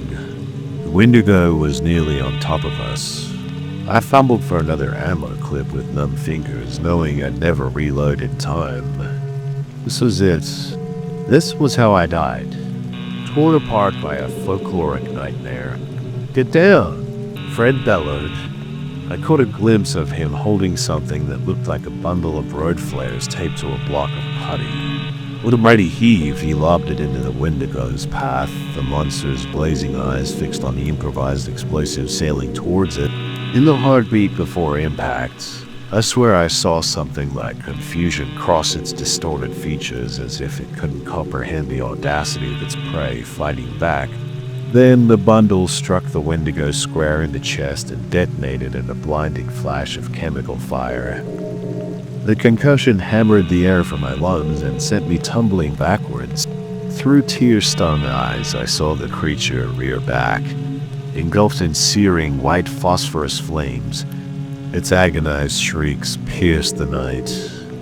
A sound I knew would revisit my nightmares for years to come. "Burn you, son of a bitch!" Fred shouted over the roar of the flames, scrambling to reload. I followed his lead, jamming a fresh clip into my gun with hands that shook with uncontrollable adrenaline tremors. Together, we poured round after round into the writhing conflagration that had been the Wendigo. Each shot struck home in showers of sparks and ichor. Just when I dared to hope we had the upper hand, a tall arm shot out of the blaze with terrifying speed, closing around Fred's throat. He choked out a strangled cry as he was lifted off his feet. The Wendigo emerged from the dying flames like a vision of hell, its flesh charred and sloughing, but still terribly animate. Impossibly horribly, it still clung to cursed life, despite the grievous wounds crisscrossing its gaunt frame. Fred gasped out through his constricted airway, scrabbling at the claw, crushing his windpipe. Only way. In a flash of desperate insight, I understood. I ripped open my pack, fumbling for the emergency road flare. I ignited it with trembling fingers, and with a horse-like shout, charged at the Wendigo, brandishing the fizzing red torch before me like a holy relic. The creature shrieked and fell back, dropping Fred to the leaf litter. It cringed before the flare's furious light, shielding its malformed face. I pressed the attack, thrusting the sputtering flame at it again and again, driving it back toward the ridge. The Wendigo teetered at the edge of the rocky drop. For a single crystallized second, our eyes met, man and monster, predator and prey. In that eternal instant, I saw behind its burning gaze to the twisted damned soul within a monstrous hunger that could never be sated. Willow lunged forward with a final cry and buried the flare into the center of its chest. The Wendigo threw its head back and released an ear-splitting screech. The chemical fire spread over its body in a flash, consuming it with unnatural swiftness. It pinwheeled its burning arms and toppled backwards off the ridge, trailing flames and echoing whistles. I collapsed to my knees, my strength leaving me all at once as I watched the creature plummet. It struck the jagged rocks at the base of the cliff and burst apart like a sack of burning ash. By the time the scattered embers winked out, there was nothing left. No body, no trace of the abomination that had stalked these woods for untold years. Only a scattering of gray dust already blowing away on the night wind. I felt a hand clap weakly onto my shoulder. I turned to see Fred, battered and bloodied but alive, his eyes glinting with fierce, proud light. "You did good, kid," he rasped out through a bruised throat. "Real good. Bastard's never coming back from that." I nodded, unable to summon any words. The full weight of all that transpired crashed over me. I felt tears. I didn't know I was shedding, tracking them through the ash on my face. My body shook with release of terror's face and survived. We sat there together, two broken men in the desolate woods, watching the stars wheel overhead, uncaring for an endless minute. The impossible ordeal we had just endured already felt more like a shared fever dream than reality. But we were alive, damaged perhaps beyond what any amount of mandatory counseling could heal, but alive. The Wendigo's years-long reign of slaughter and terror was finally conclusively over. In that moment, it was enough. It had to be. Ford broke the silence first. "Come on, let's get out of here," he said, "for anything else shows up looking for a snack." He held out his hand to pull me to my feet. I stood, slinging my rifle and shouldering my much-lightened pack. The hike back out to civilization would be a long one, and there would be no escaping the fallout when we reported in missing campers' bodies and possible creatures in the night. This would be one for the record books. But looking over at Fred's lined face in the moonlight, I knew I wouldn't have to face it alone. We were brothers, now forged in the crucible of horror. Nothing could change that. And so, with wary eyes and weapons ready, We set out once more into the haunted dark of the forest, leaving the ashes of nightmares behind for now, knowing that true evil is never so easily killed. The Wendigo was gone, but there would always be other hungry shadows waiting in the pines, other monsters to hunt. Now more than ever I understood the heavy mantle I had taken on by choosing this life, but I walked forward anyway into the unknowable reaches of the night. No longer the green city boy who had first trembled before these woods. I was a ranger, now tempered and true, and I had promises to keep before I slept. The night swallowed us quickly, and the long hunt went on. The trek back to the ranger station was a blur of exhaustion and residual terror. Each snap of a twig or rustle of leaves had me whirling around, half expecting to see those malevolent red eyes glaring out of the darkness once more. But the Wendigo did not reappear. It seemed the creature had truly met its fiery end on the jagged rocks. Fred and I stumbled into the station just before dawn, looking like we'd gone 10 rounds with a wood chipper. The other rangers gaped at our haggard, bloody appearance. "What in God's name happened to you two?" the station chief demanded, hurrying over with a first aid kit. Fred and I exchanged a long look. A silent agreement passed between us. How could we even begin to explain the impossible horror we had faced out there in the darkened woods? Who you'd believe such a fantastical tale? "Animal attack," Fred said finally, his voice a ragged croak. "Big grizzly came out of nowhere. We got lucky." The line tasted sour on my tongue, but I nodded along. Better they think us mauled by a bear than raving about cannibalistic spirit monsters. We submitted to a barrage of medical attention and endless debriefing, sticking to our flimsy cover story. Over the next few days, search and rescue teams scoured the woods for the missing campers. They found only the sad remnants of the Wendigo's past victims scattered through the underbrush. Of the creature itself, there was no sign, my profound relief.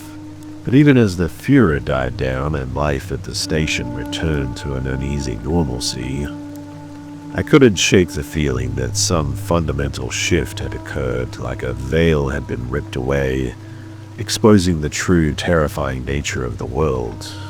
I jumped at shadows and could hardly sleep without nightmares of glowing red eyes and grasping claws jolting me awake in a cold sweat.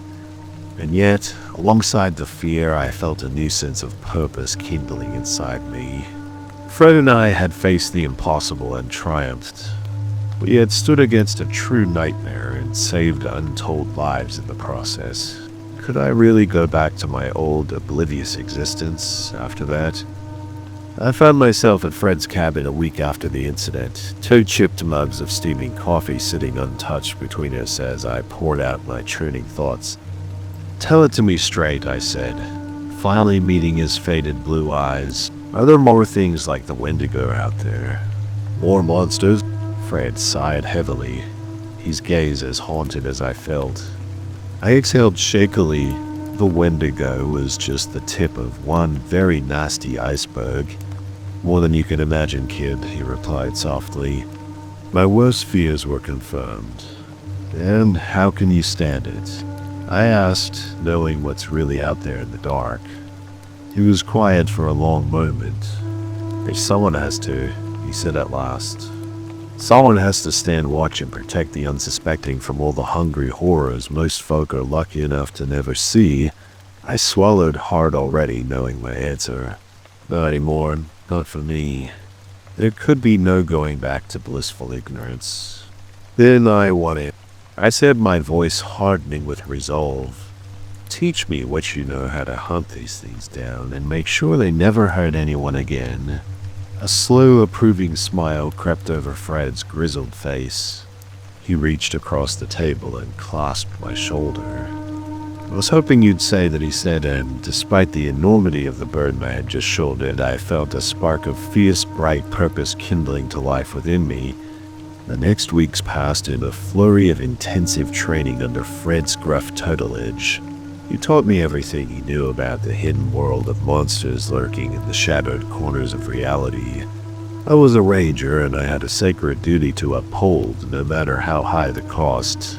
Which eldritch texts held scraps of useful lore, what weaknesses to exploit, how to track signs of their presence. Some nights we'd pore over ancient crumbling tomes and obscure websites, piecing together knowledge that most would consider the ravings of madmen.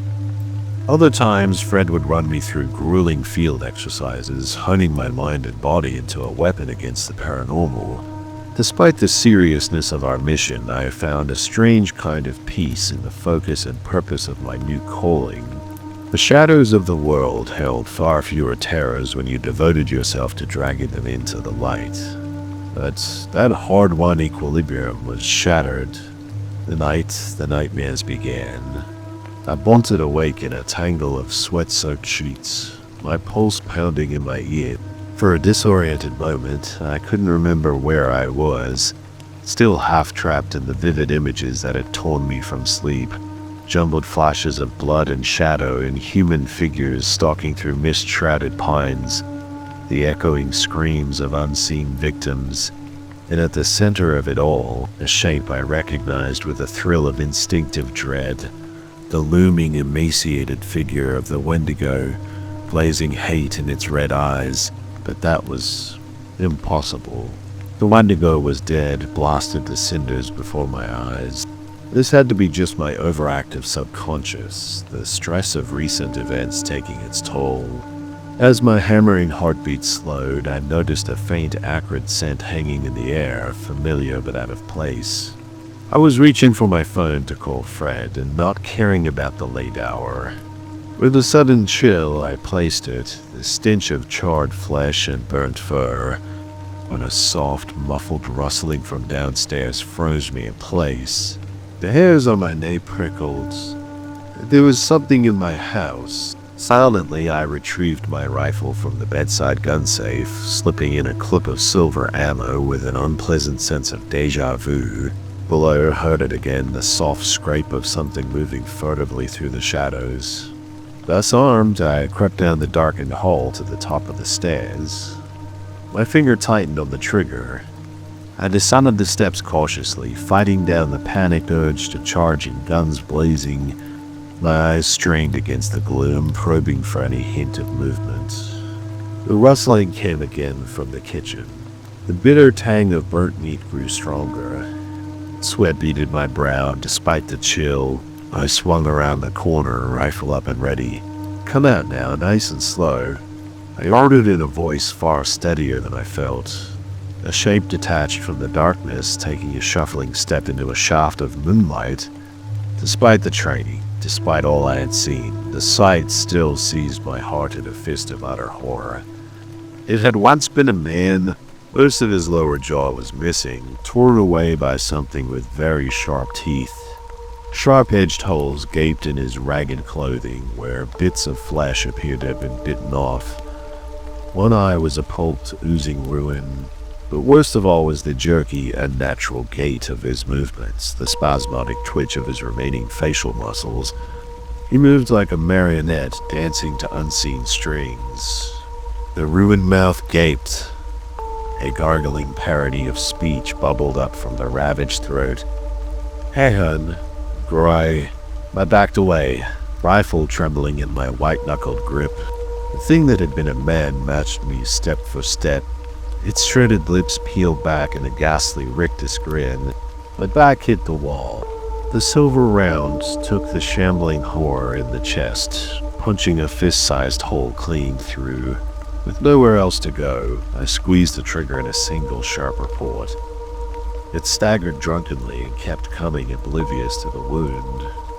No, I breathed the futile denial of a mind confronted by the impossible. No. I fired again and again, each shot finding its mark, but to no avail. The macabre puppet jerked and lurched under the impacts, yet advanced, still skeletal fingers grasping. With a final strangled cry, I lunged to the side in a frantic bid to escape. But the abomination was faster than its broken shell suggested. A rotting hand clamped around my ankle, dragging me to the floor in an explosion of pain. I could see squirming movement in the glistening ruins of its empty eye socket. Impossibly strong fingers closed around my throat, inexorably tightening. I lashed out desperately as the thing crawled up my body, its reeking eyeless face looming over mine.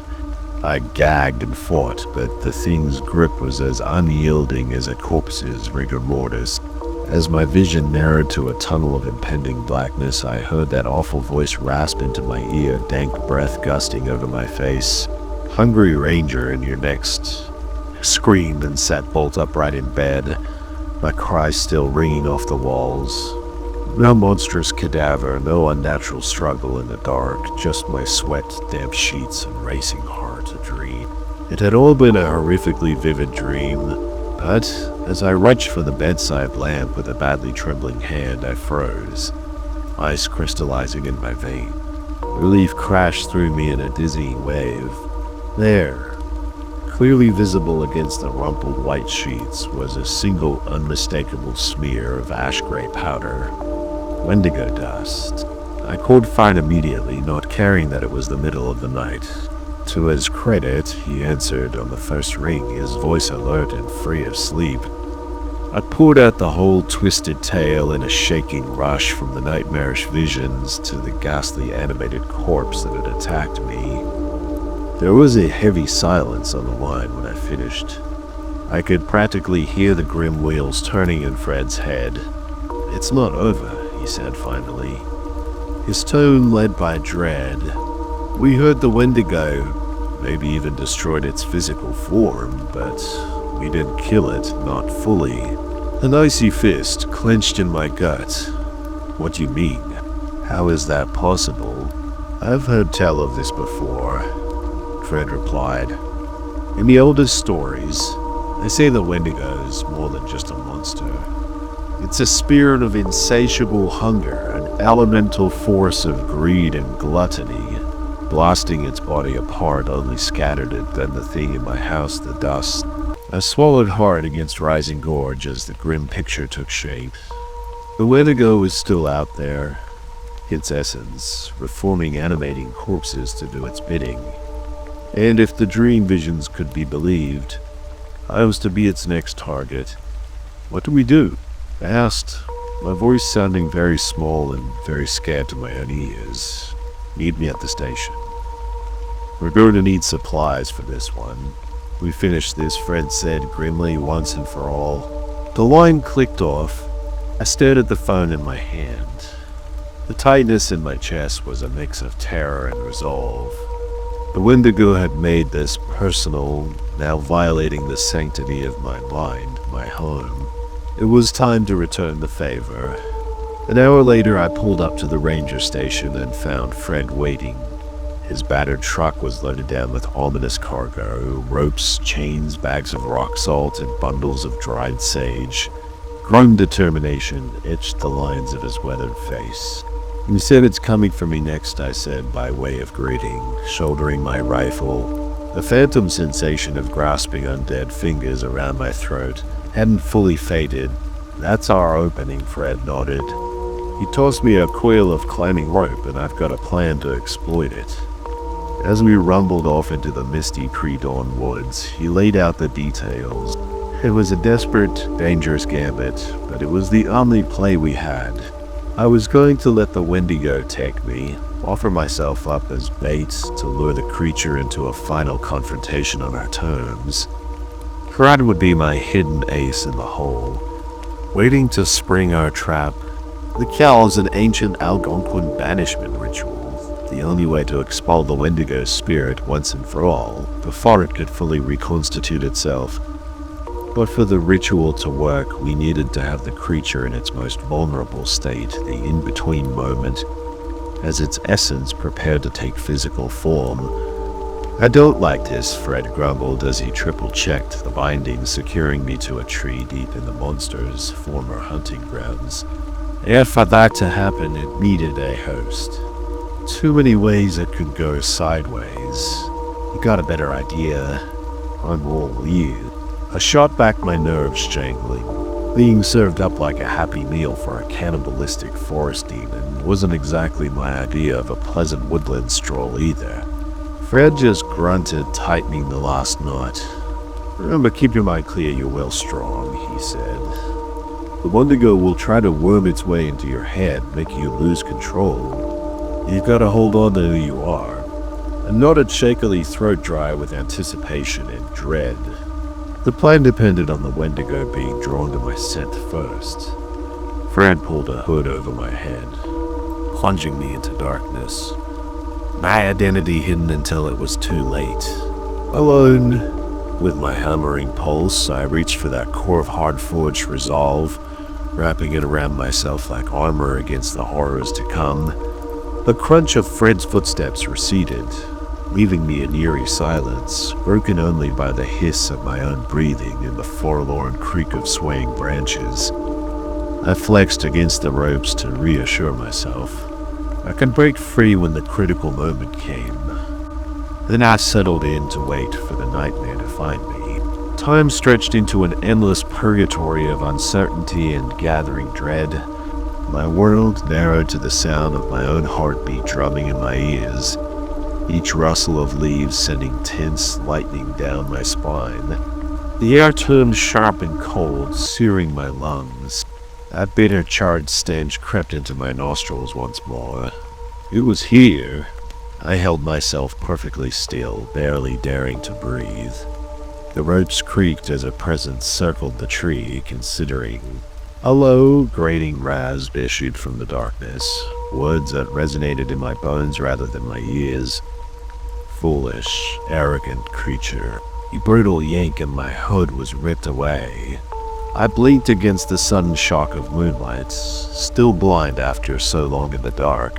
It crouched before me, a grotesque patchwork of decaying flesh stretched over misshapen bone, a monstrous Frankenstein's jigsaw of the Wendigo's victims. Ransom necrotic skin revealed an awful pulsing red glow beneath a furnace heat of insatiable hunger.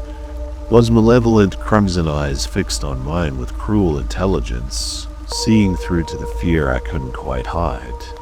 The lipless jaws parted in a death's head grin, grave dirt and old blood crusting its teeth. "You cannot stop," it hissed, skeletal fingers caressing my face in obscene imitation of a lover's touch. "I am eternal." The Wendigo laughed, a sound like snapping bones and screams. Its hand closed over my face in a vice, oily decay stench flooding my senses. I wrenched aside revulsion rising like bile in my throat.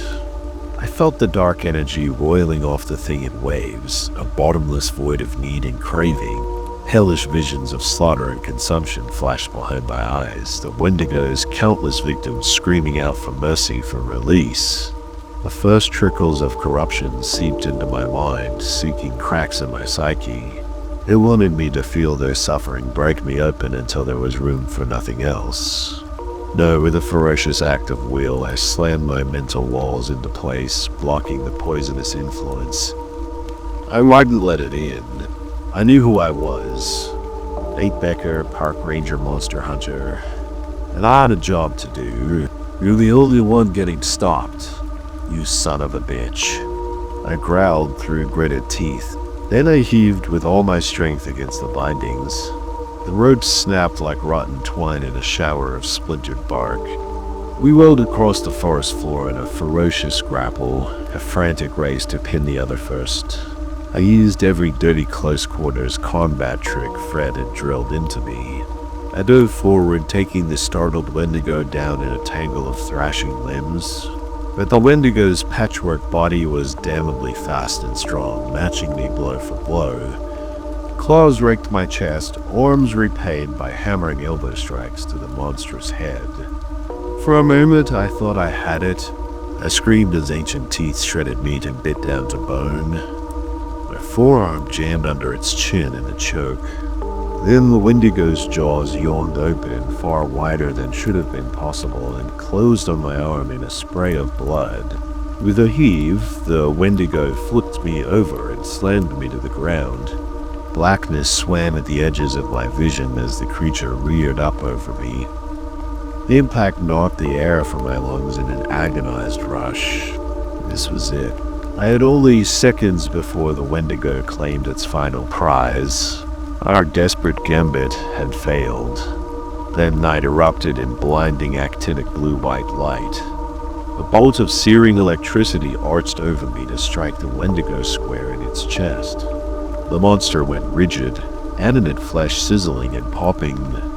The stink of cooked meat stung my nostrils. "Chew on this, you bastard," came Fred's welcome bellow. He stood braced at the edge of the clearing, a neon crackling taser the size of a cinder block, clutched in his hands with twin wires leading from its muzzle to the electrocuted Wendigo. Our mouth clear, taking grim satisfaction in the creature's agonized spasms as Fred poured on the juice. Fred finally cut the current and I moved in, silver chains in hand. No way was that taser standard Ranger kit, but I made a mental note to requisition a dozen just like it if I survived the night. To an onlooker, it would have almost seemed cruel if not for what we knew lurked within. We downed the twitching, burned husk to a nearby oak as it molded pathetically. "Hold it steady," Fred commanded. With a grunt of effort, he heaved a bulging rucksack off his shoulder and upended it over the Wendigo. A cataract of salt poured out, burying the monster in a crystalline mound. Fred uncapped a plastic jug and began pouring a circle of pungent liquid around the shuddering pile. The stinging scent of gasoline cut through the char and rot. "Here's the wind up," he muttered, striking a flare in the pitch. I finished the old baseball saying in a whisper as Fred tossed the sputtering phosphorus into the ring of fuel. Whoosh! The clearing erupted in blistering heat and eye-searing light. Twin gouts of flame raced along the gasoline trail to crash together at the Wendigo's pyre, igniting the ancient drywood and salted corpse into a shrieking bonfire. The monster struggled against its chains, engulfed by the blaze. Fred seized me by the shoulder, his lips moving in a fierce chant. A terrible rising wail split the night, laced with fury and agony. Its body blackened and cracked, spaying more of that awful red glow out into the raging inferno. I couldn't understand some First Nations invocation dredged up from archive and memory. As if, in answer, the hungry flames billowed higher, ravenous tongues lashing at the darkness. At the heart of the blaze, straining against its bonds, the Wendigo's skeletal maw stretched wide in a final, defiant howl. Then the creature burst apart in an eruption of searing white light and rushing wind. I staggered back, throwing up a blistered arm to shield my eyes. An unearthly, agonized keening filled the air, a psychic wail of loss and unimaginable frustration. The blazing glow surged skywards in a twisting coil, fighting the pull of Fred's chant. For a moment it writhed overhead like a tormented serpent before finally dispersing into a spray of embers and fading echoes on the wind. The fire collapsed in on itself with a muffled thump. Silence crashed down, broken only by the crackle of settling wood and my own labored breathing. It was over.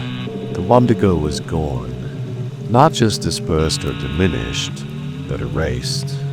The Algonquin ritual had worked, expelling the hateful spirit to whatever hell had first spawned it. Fred kept chanting a moment longer. I squeezed shut in fierce concentration. Almost when the last cinders winked out did he allow himself to fall silent, his shoulders slumping with exhaustion. I sank to my knees, the adrenaline rush abandoning me all at once. But it was a good pain, a cleansing pain. Every cut and bruise, every fractured bone and torn muscle shrieked for attention. Proof of survival. A victory. Fred limped over to join me. For a long moment we simply sat side by side amidst the smoking ruin. Two battered soldiers after a battle, not needing to speak. Finally I cleared my throat. Hill of a fireworks show. My croaked voice, sandpaper raw. A wry, almost smile, tugged at the corner of Fred's mouth. "Damn right. I couldn't have done it without you, Nate." The Wendigo might have got a few pieces of us, but we got all of it thanks to you. He clasped my uninjured shoulder, a gesture of both comfort and comradeship. I returned it fiercely, blinking back sudden tears. The next rounds came hard but sure, a promise to the night, and the one who guided me through its darkest hour. I'm in this fight. Fred for the long haul. No matter what else is out there, I'm with you to take it down. To the end. United once solid was a blood oath to the end. As I momped out of that blasted clearing, battered but unbeaten, I felt the weight of those words settle over me. Heavy as a yoke, but also a badge of prideful purpose. Fred and I had won the night, closed a chapter of horror older than memory. But it was just one battle in a longer, darker war.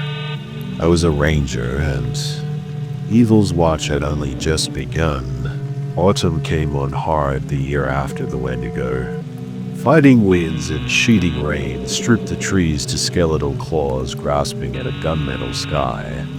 But even as nature took on a deathly pallor, new life kindled in the hidden corners of the forest.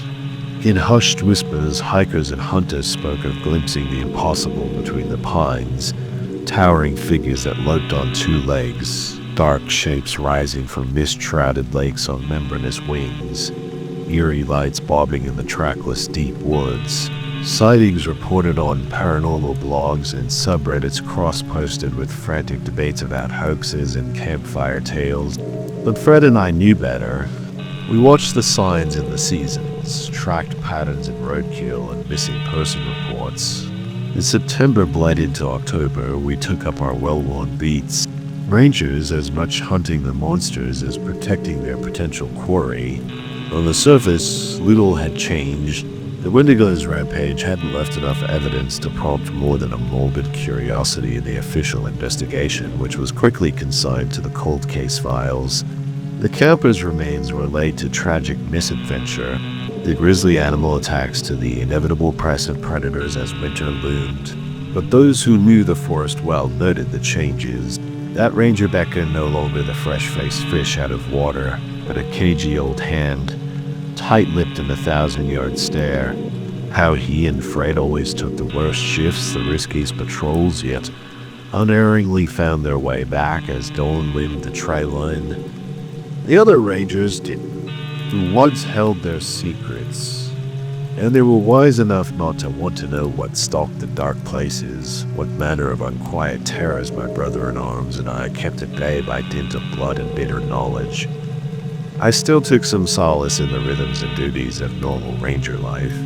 There is no better balm for the soul than selfless service, whether guiding a lost hiker to safety or teaching some tow-headed scouts how to read a compass. For a while I could almost forget what I'd become, what haunted me as surely as I haunted it. But the night madness never stops. Crimson eyes in the night, flashes of mutilated flesh, alien hungers crawling beneath my skin. The Wendigo's final curse, its obscene echo, never forgotten, never faded. Some nights I'd jerk awake, gripping my scarred arm as phantom teeth sank into the bone, muffling screams so as not to wake my neighbors. After I'd stagger into the bathroom and stare into my pallid reflection, wondering what looked back, the man or the monster. It was the price of survival, Fred said, the cost of the knowledge we carried, the burden we'd taken on. I took a cold comfort in that, in his gruff companionship. My brother in the secret war, fighting for our tiny corner of the world, one horrific skirmish at a time. Our patrols ranged farther, our nets spread wider. Caches were secreted in hollow logs and ranger blinds, salt silver, rare herbs, and ancient charms. An arsenal against the night, assembled piece by blood-bought piece. Sometimes we arrived too late, finding only gory tableaus of ruin and unanswerable questions. We burned the bodies, scattered the ashes, swore to do better, and restalked the dark trails anew, grim and resolute. As All Hallows' Eve approached, the veil between worlds grew thin. Restless shades prowled the midnight forest, willow wisps danced in the hollows.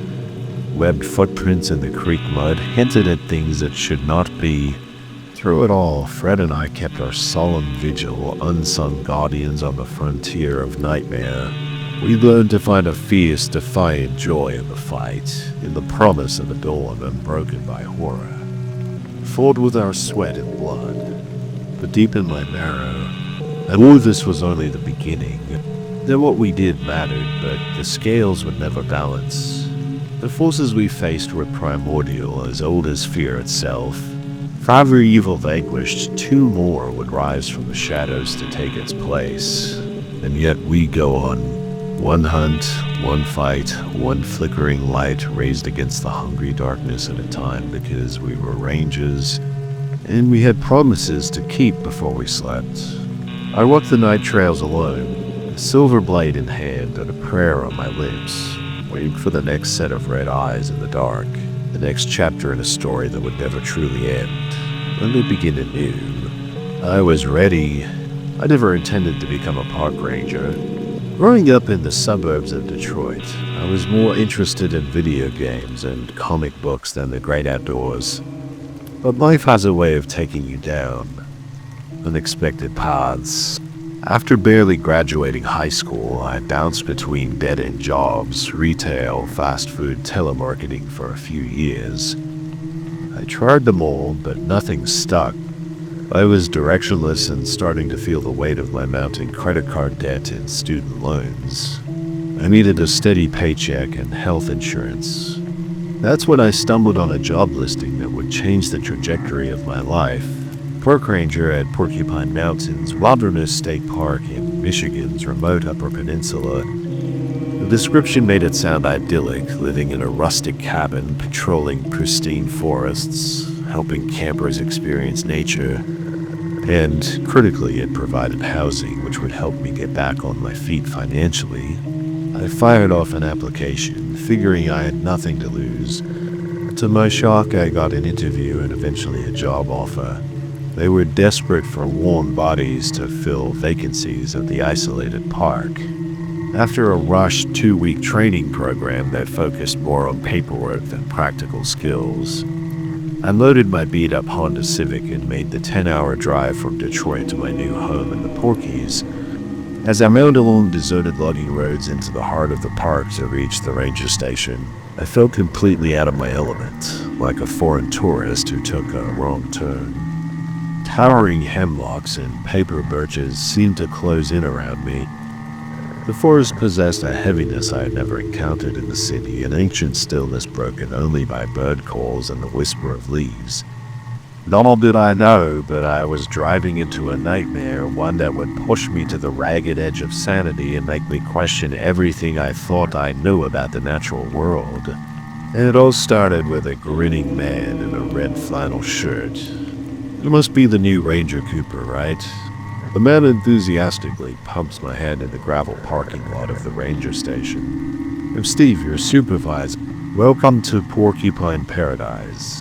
I stared at Steve, unsure what to make of his hyper-cheerful greeting. He looked to be in his mid-50s, with a scraggly salt and pepper beard and deep creases around his eyes from a lifetime of squinting into the sun. Everything about him screamed career outdoors. The faded Forest Service badge on his wool jacket, the tattered Carhartt pants, the scuffed hiking boots. I instantly felt like a phony in my brand new Timberlands and North Face fleece. It's Cooper. Yeah, I said, thanks for having me. Let me give you the 10-cent tour and, well, get you settled. Steve led me into the rustic wood building that served as the park headquarters. As we walked down the hall, Steve gestured to the closed doors. That's the admin office where Janice works. You'll get to know her well. She keeps this place running. Next up is Brian's office, our maintenance lead. He's a wizard with a wrench. I tuned out Steve's chatter as I gawked at the stuffed wildlife mounts lining the walls. An 8-point buck with a massive spread. A raccoon frozen mid-snarl. A porcupine that looked deceptively cuddly. And here's your home, sweet home. Steve pushed open a door at the end of the hallway to reveal a glorified janitor's closet with a desk chair and stack of metal filing cabinets. A layer of dust coated every surface. I know it's not much, but it's yours. Steve handed me a brass key. I'll let you get unpacked while I grab your radio and orientation binder. If you need anything. He clapped me on the shoulder and disappeared back down the hallway, whistling. Alone. I set my duffel bag on the desk and perched on the edge of the chair, wondering what I'd gotten myself into. I'm not gonna lie, a part of me wanted to run straight back to Detroit. But I had something to prove, if only to myself. I was sick of being a screw-up. I wanted more out of life, and this was my chance at a fresh start. Away from bad influences and my own worst impulses. I had to make this work.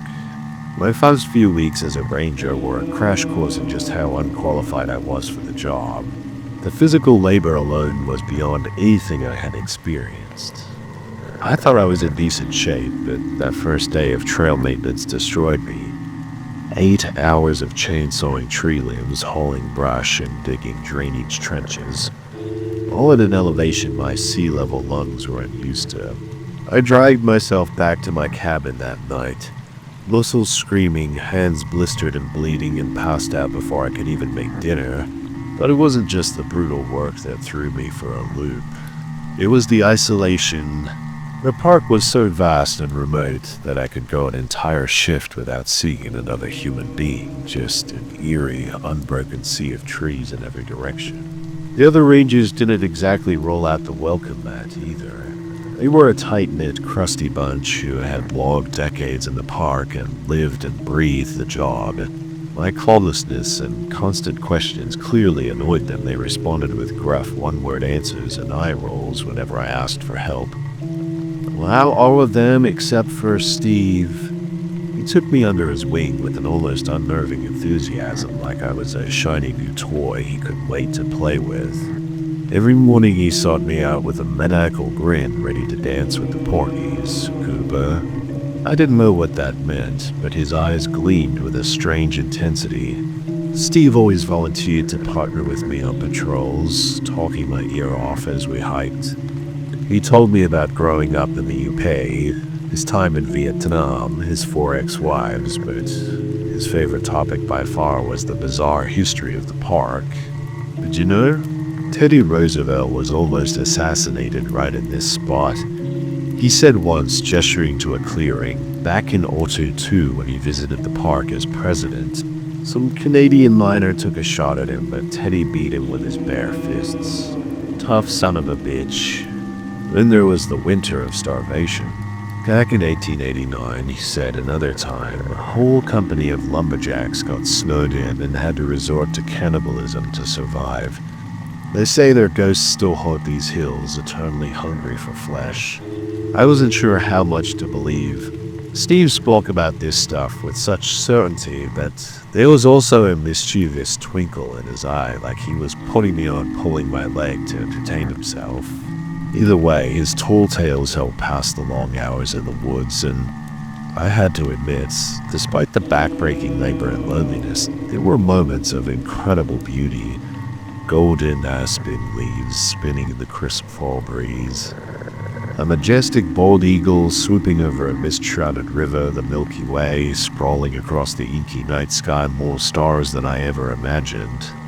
It almost made the hardship worth it.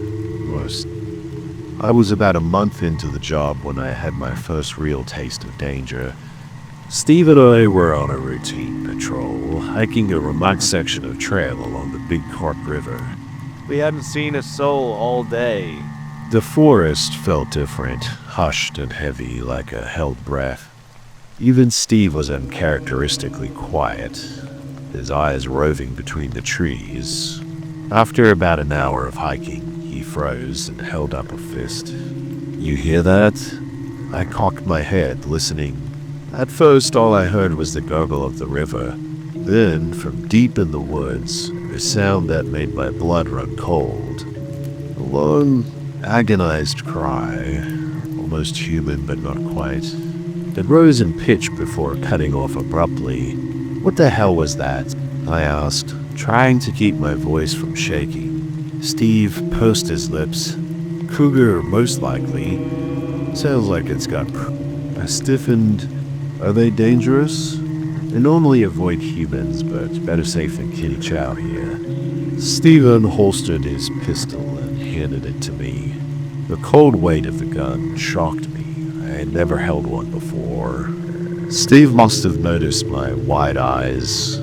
"Ever shot a gun, kid?" I shook my head. "Well, you're about to learn. Lord willing, you won't need to use it. But if that cat comes at you, aim for center mass and squeeze the trigger. Don't pull." He slid a magazine into his own gun, chambered around. "Stay close and do exactly as I say. We're gonna back out of here nice and slow." My heart hammered against my ribs as we retraced our steps, watching each other's backs and jumping at every snap twig. I held the pistol in a sweaty two-handed grip. Barrel pointed at the ground, just like Steve showed me. It took every ounce of willpower not to bolt. Every instinct screamed at me to run, but I forced myself to keep a slow, steady pace, my eyes frantically sweeping the forest. The cougar's cry echoed in my head on repeat. By some miracle, we made it back to the trailhead without incident.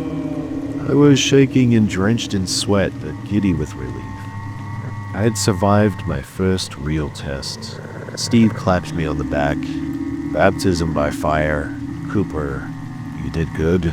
Really good. Kept your head when it counted. I think you might just have what it takes to hack it out here after all." I handed the gun back to him, noticing that my fingers left slick smudges on the grip. "Is it always like this? I mean, are cougars a big problem?" Steve holstered his pistol and gave me an odd smile. "Cougars? No, they're the least of your worries in this park." He turned and began cleaning his boots on the brush scraper, humming tunelessly under his breath. I stared at his back, a chill playing down my spine despite the adrenaline still buzzing through my veins. The least of my worries? What the hell did that mean? For the first time, I wondered if the real danger out here walked on two legs instead of four. As the long summer days bled into crisp autumn, I fell into a routine at the park. Wake up at dawn, brew a pot of bitter coffee, pull on my uniform and strap on my hiking boots for another day of patrols, maintenance, and search and rescue ops. Eat dinner from a can and fall into bed sore and bone-tired. Repeat. But even as my body hardened and my skills sharpened, I couldn't shake the feeling that something was off about the porkies. Little things at first. Easy to dismiss. Equipment malfunctioning for no reason. Radios going silent. Chainsaws refusing to start. GPS units leading me in circles. Animal carcasses with strange wounds turning up in the woods. Not predator kills, but something else. Something surgical and deliberate. And then there were the hikers. Every few weeks someone would wander into the station, wild-eyed and raving about lights in the sky and figures in the trees. They claimed to have seen impossible physics-defying things, orbs that danced through the brush, towering stick-thin silhouettes that shimmered like heat mirages. There one moment and gone the next. Disembodied screams that seemed to come from the very earth. We always chalked it up to dehydration or recreational pharmaceuticals, gave them water and a place to calm down before sending them on their way.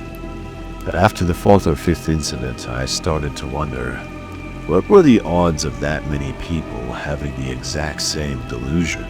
I was mulling this over one frosty October morning when Steve stopped by my cabin. "Want to take a little detour on our patrol today," he said. "I've got something special to show you." A mischievous glint was back in his eyes. Against my better judgment, I agreed. We hopped in the Jeep and headed deep into the backcountry, bouncing over washed-out logging roads. After an hour of kidney-jarring driving, Steve pulled up to a decrepit log cabin nestled in an aspen grove. The roof sagged and the windows were boarded over. It looked like something out of a slasher movie. Steve jumped out and beckoned me to follow. "Ain't you a bite?" This is the old Bergson homestead, or what's left of it anyway. Okay. I said not sure why he was showing me this ramshackle ruin. The Bergsons were one of the original settler families in the area. Tough folks. Cleared this land with their bare hands back in the 80s. But then Steve lowered his voice. In the winter of '06, a blizzard trapped them up here for months. They ran out of food. Had to make some grim choices to survive. If you catch my drift, old man Bergson slit his wife's throat and butchered her right here in this cabin to feed the youngins. I started Steve, my gut churning. I wasn't sure if he was bullshitting me again with his tall tales, but the hairs on my neck prickled. There was an undeniable menace emanating from the abandoned building. Steve grinned. They say on winter nights you can still hear Mama Bergson screaming, begging for mercy as the axe came down. A high, thin wail skirled through the trees, raising every hair on my body. I nearly jumped out of my skin. Steve burst out laughing. Jesus, Cooper, you should have seen your face. Damn near filled your britches. He cackled and slapped his knee. Just a coyote kid. Must be close to have spooked you so badly. Anger and embarrassment burned my cheeks. I was sick of Steve playing me for a fool, sick of him treating me like entertainment. I opened my mouth to tell him to go to hell, but he was already striding toward the cabin. Come on, let's take a peek inside. I'll bet the place is just crawling with spooky vibes. Before I could stop him, Steve heaved his shoulder into the rotted wood door. It crashed inward with a puff of dust. Steve charged ahead, spurred boots thumping on the decayed floorboards. I had no choice but to follow. The cabin was pitch black inside, choked with cobwebs and reeking of mold. Steve clicked on his flashlight, playing the beam over the interior. A rusted iron stove hulked in the corner, a few pieces of broken furniture scattered around. Everything was fuzzy with dust and decay. Steve's light landed on a dark splotch in the center of the floor. A very familiar dark splotch, rusty brown and flaking. My blood turned to ice water. Was that... My words died in my throat. Steve hunkered down and touched a finger to the stain. It left a ruddy smear on his skin. He studied it with something approaching reverence. Ah yeah, that's Mama Bergson's blood right there. Spilled over 100 years ago. It's all won't wash away. Like the land, it won't let the sin be forgotten. I fought down the urge to vomit. This was too much the casual cruelty, the gaulish fascination with suffering. I'd almost hit my limit of Steve's sick little joy rides, but when I walked up to tell him so, the words shriveled on my tongue. Because Steve was gone, vanished into thin air, and in his place, a bone-white face leered out of the darkness. Lipless mouth stretched into a macabre grin. I didn't have time to scream before icy fingers wrapped around my throat, crushing my windpipe. As my vision tunneled to black, I heard Steve's voice hiss in my ear, "Welcome to the Porkies, Cooper." I came to on the blood-tacky floor, head splitting, throat bruised and raw. Lane light filtered through the gaps in the boarded-up windows, painting stripes on the dust. Steve was crouched over me, his face etched with concern. Jesus, Cooper, you okay? He reached out a hand to help me up. I shrank away, scrambling backward until I hit the wall. The memories rushed back in a nauseating flood. The story of cannibalism and murder, the face in the dark, the choking hands. I clapped a palm over my neck, expecting to find fingertip-shaped welts, but the skin was smooth. What happened? I croaked. It hurt to push the words through my aching throat. Steve's forehead creased. You took a nasty spill. Rotted floorboards gave way, and you went down hard. Whacked your noggin, something fierce. Then out for a good 10 minutes. I stared at him, not comprehending, with the face and the hands around my neck. I thought. Steve's frown deepened. Hands? What are you talking about, Cooper? You must have hit your head harder than I thought. There's no one here but us. I shook my head, ignoring the spike of pain behind my eyes. No, I saw it. Something attacked me, choked me out. Steve sighed and rocked back on his haunches. He looked suddenly weary. The lines in his face carved deep as canyons. This place, it plays tricks on the mind, makes you see things, question your own senses. I should know better than to bring a rookie up here. He reached into his jacket and pulled out a flask, unscrewing the top and taking a long swig. He offered it to me, but I waved it away. Stomach roiling. Bergsons aren't the only dark history in these woods. Steve said, voice rougher than usual. There's a reason. The local tribes avoided this area for centuries before the white men came. They said it was cursed land where the veil between worlds ran thin, where monsters walked among men. A chill traced my spine at his words, at the uncharacteristic seriousness of his tone. This was a Steve I had never seen before. Not the jovial, wisecracking old-timer, but someone harder. Haunted, he took another pull from the flask. Adam's apple bobbing. I've seen things out here, Cooper. Things that defy logical explanation. Shadow figures darting between trees, glowing eyes staring out of the dark, noises that couldn't possibly come from any earthly critter. Steve trailed off, gaze distant, lost in memory.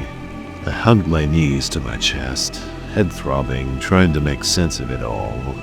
Were these strange sights and sounds reported by hikers more than just ranger lore? Did Steve actually believe in the supernatural? But hey, maybe it's just this place getting to me in my old age. Steve let out a bark of laughter, but it rang hollow. Spending too much time alone in the woods, you start to get a little squirrely. He pushed to his feet and held out a hand to me. Come on, let's get you back to the station. Get some ice on that melon of yours. I hesitated a moment before grasping his weathered palm and letting him haul me up. The rim spun and I stumbled, but Steve steadied me. Just a few more months till winter, kid. Then we'll have some peace and quiet around here. We limped out of the cabin into the too bright afternoon, the ghosts of the Porkies dogging our heels. I didn't know what to believe anymore. If the terrors lurking in this forest were flesh and blood predators or something more sinister, all I knew was that I had never felt more trapped than here in the Devil's Playground, wearing the uniform that had begun to feel more like a straitjacket with each passing day. The next few weeks were a waking nightmare. Ever since that day at the Bergson cabin, nothing felt right. It was like a door had been opened in my mind, one that couldn't be closed again. Suddenly I couldn't unsee the wrongness that permeated every square inch of the Porkies, the trees that seemed to shift and undulate when viewed from the corner of my eye, that stood perfectly still when I faced them head-on. The way the buzzing of flies sounded disturbingly like mocking laughter on certain days. The images that appeared in the fogged-up windows of my cabin, gone too fast to identify but leaving my skin crawling with dread. I spent a lot of time looking over my shoulder, painfully attuned to every errant sound, every flicker of shadow. The sense of being watched was oppressive and inescapable. Steve must have noticed my unraveling, because he hardly ever left me alone on patrols anymore, that is, when he bothered to show up for work at all. He'd become even more erratic since the incident, prone to long, unexplained absences and alarming mood swings. Some mornings he was his normal backslapping self, but on others he vanished into the woods alone with a haunted look and didn't return until well after dark.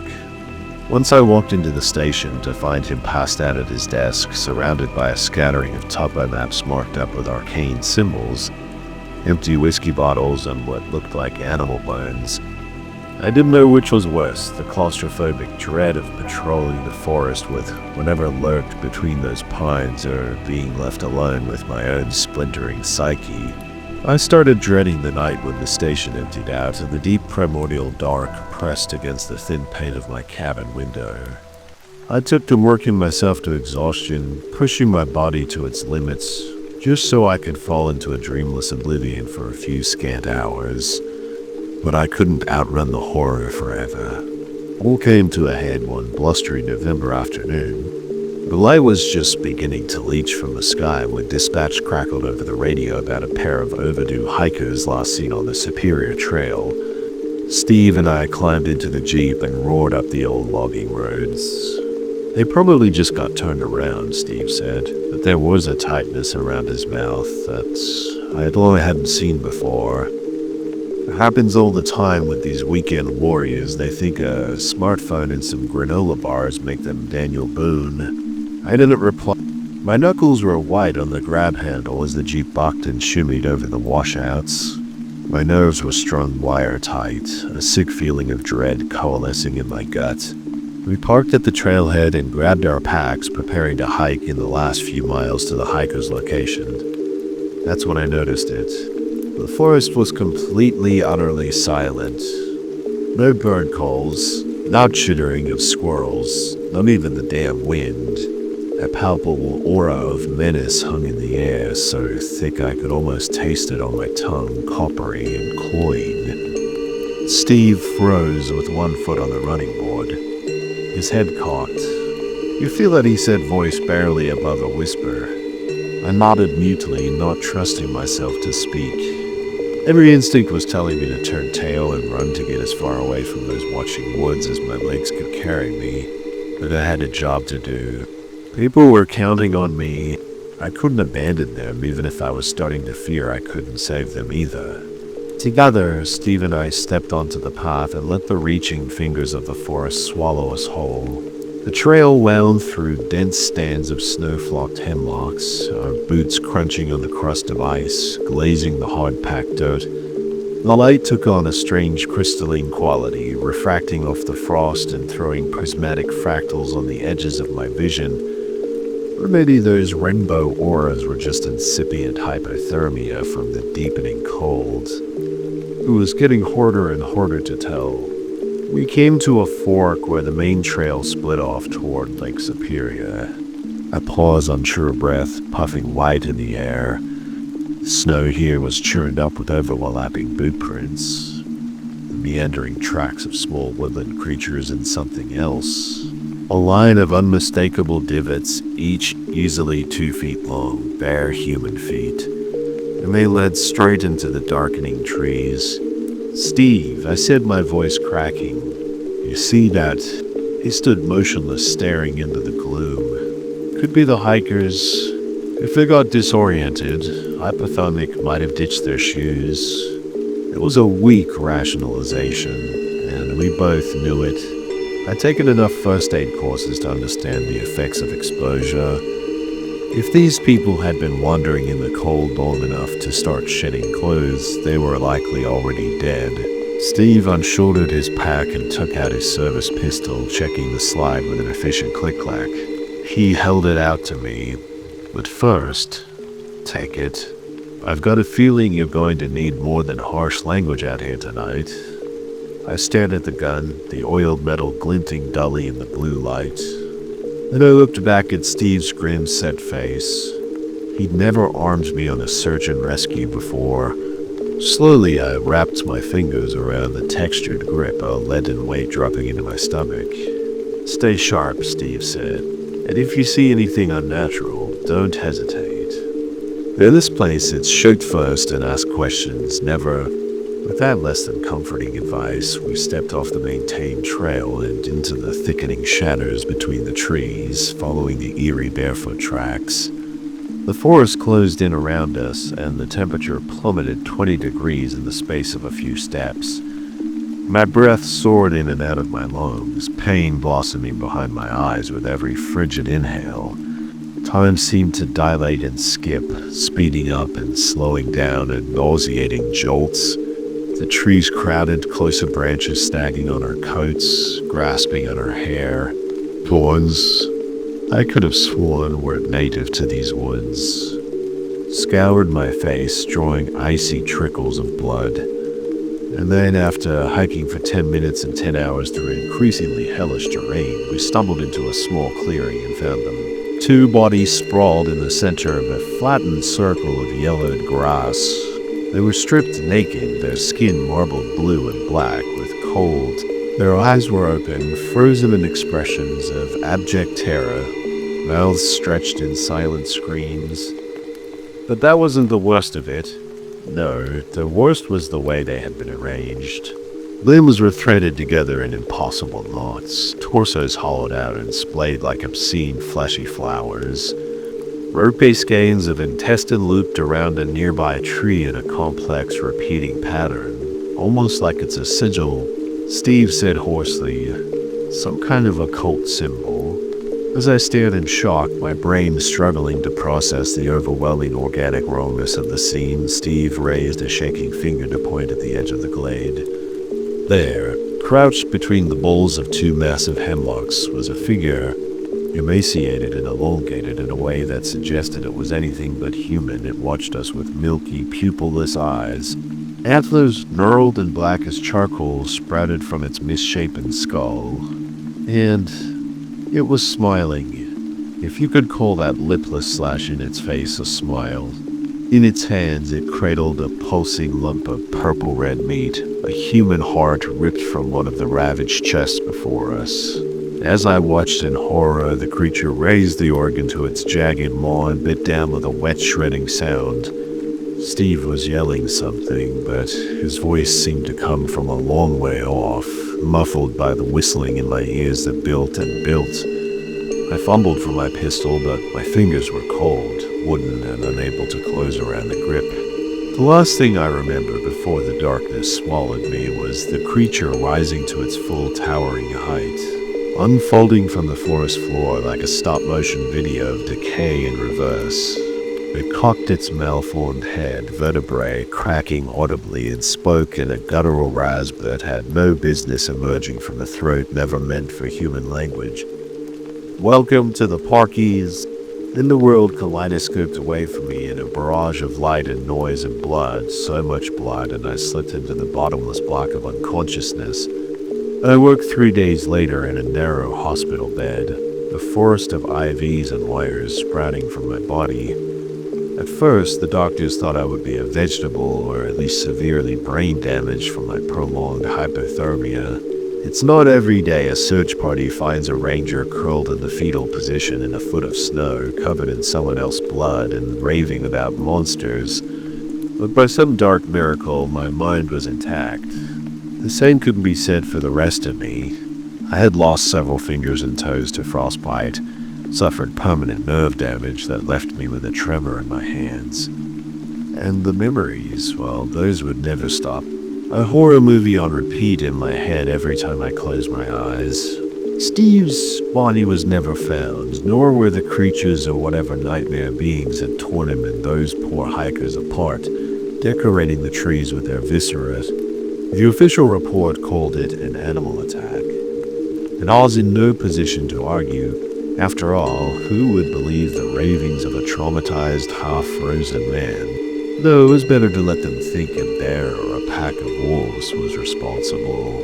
Better to let Steve's fate remain a mystery, his name etched on some sad little plaque commemorating rangers killed in the line of duty. Better to let the Porkies keep their secrets, sleeping beneath that blanket of silent snow.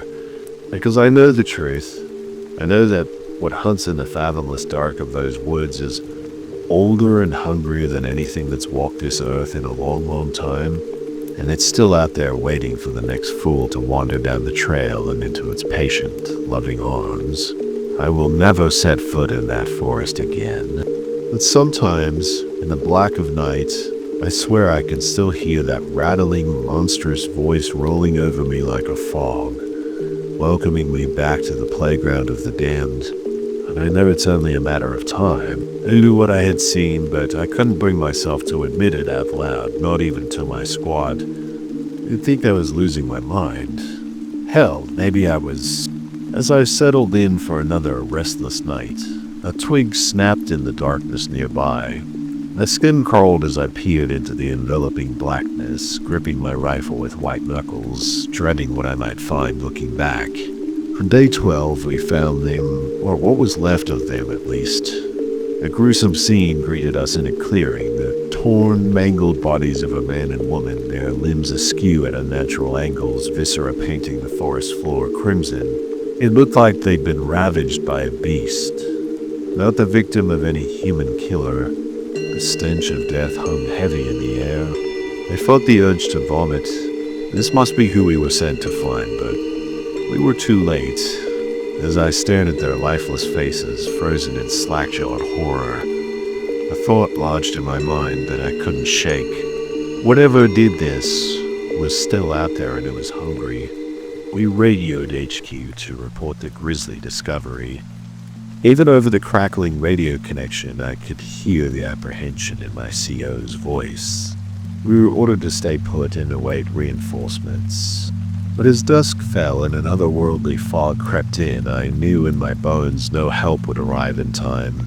We were on our own, at the mercy of this primordial forest, and the unspeakable things that called it home. That night, by the wavering light of our dwindling campfire, we took turns on watch. Unspoken dread hung between us. The impenetrable woods felt alive around us, malevolent and watching. I thought of my cozy house back in the Philadelphia suburbs, which I'd left behind along with my loyal dog and weekly poker nights with my college buddies. That life felt like an eternity ago.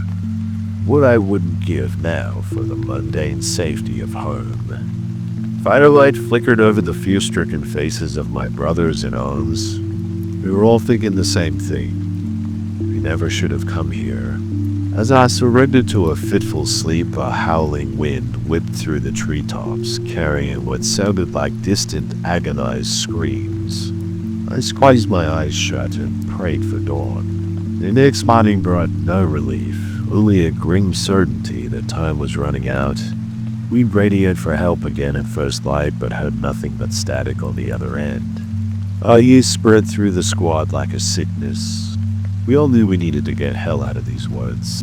Orders be damned. But first, we had a job to do, even if none of us could quite say what that job was anymore.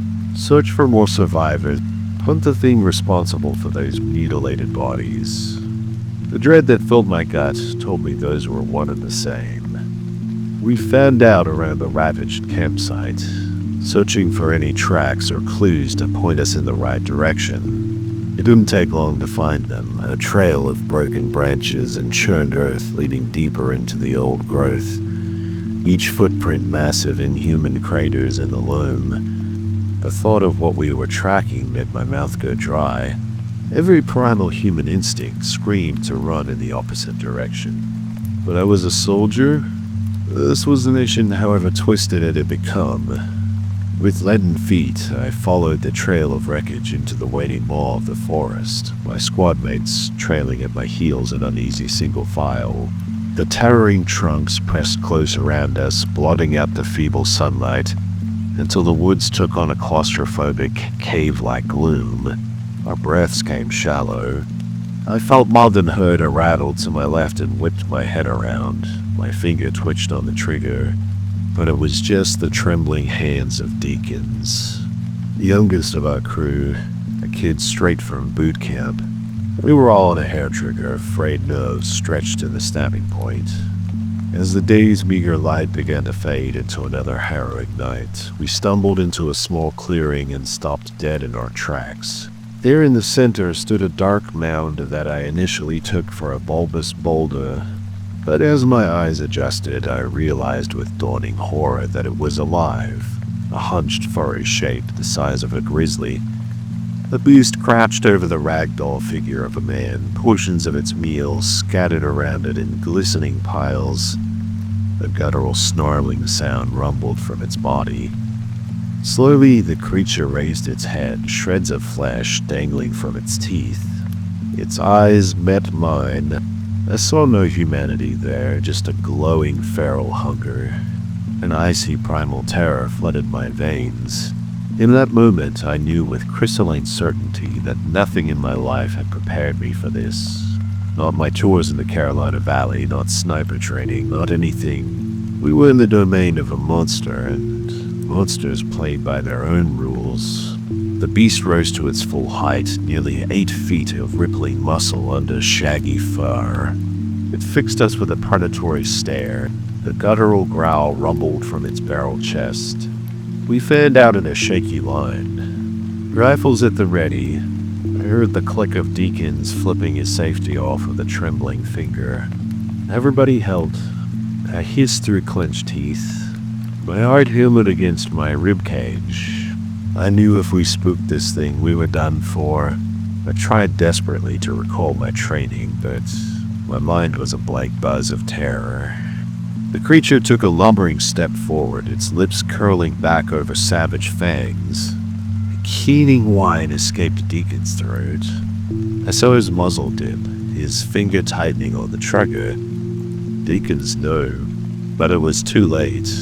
A crack split the air as Deacon fired the shot, going wide and tearing through the undergrowth. The beast lunged with blinding speed. A scream ripped from Deacon's throat as razor claws tore open his belly in a spray of viscera. His rifle clattered uselessly to the ground. Chaos erupted.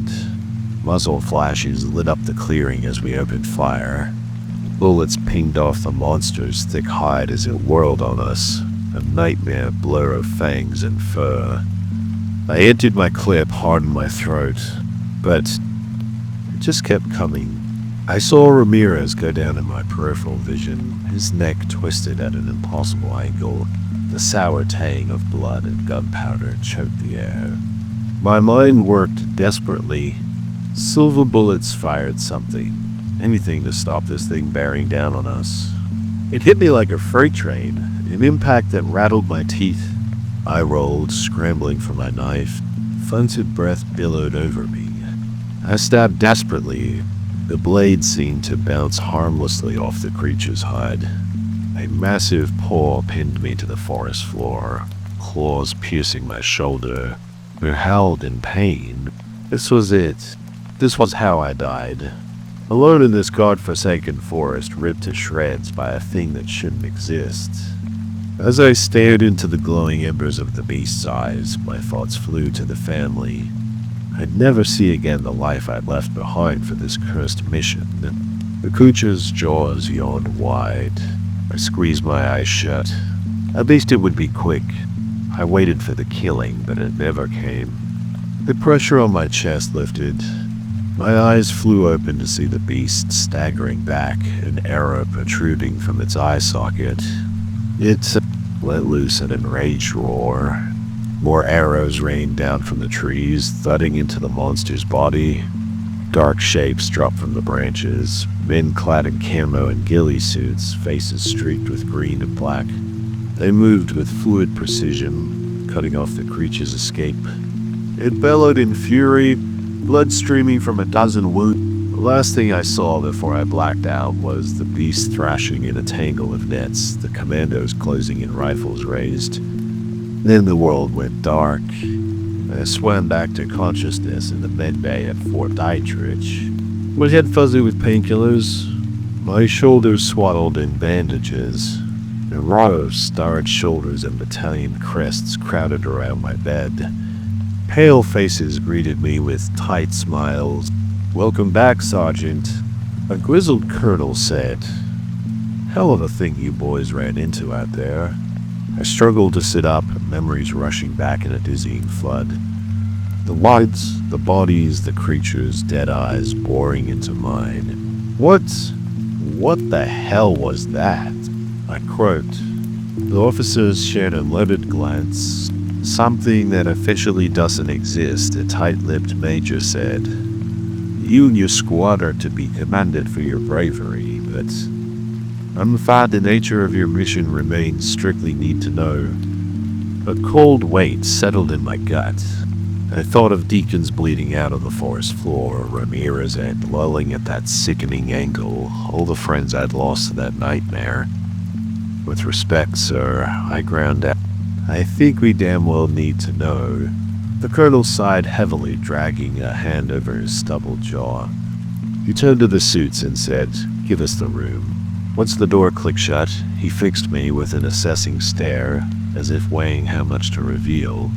"You're familiar with the Silverman experiments?" I shook my head, confusion cutting through the narcotic haze. Back in the 50s, the late Dr. Silverman had some controversial ideas about harnessing certain mythological traits to build a better soldier. The distaste in the colonel's voice was palpable. Strength, resilience, sensory abilities beyond anything in nature. The DoD officially pulled the plug on his research decades ago, but Silverman didn't exactly stop. He just took the work underground. A chill rattled down my spine as the implication sank in. "You're saying that thing, it was one of ours?" The colonel's jaw tightened. "It was never supposed to see the light of day. When we got wind it had broken containment, we sent your team in to clean up the mess. But we underestimated the threat. For that I take full responsibility." Fury flashed through me, hot and blinding. "You sacrificed us, sent us in blind against a goddamn monster with no idea what we were walking into. And for that I am truly sorry, son. But you have to understand the stakes here. If word of Silverman's work ever got out, it could bring down the entire defense apparatus. This is so far above top secret that it might as well be on the moon." The colonel's voice softened. "Your service won't be forgotten, Sergeant. Anything you need to get back on your feet, any posting you want, just say the word. But what happened in those woods stays in those woods." I held his gaze for a long moment. Fire stung the back of my throat. I thought of the families of my fallen squad waiting for heroes who would never come home, never knowing the full truth. Of the other abominations that could still be out there. Terrible secrets with a taste for human flesh.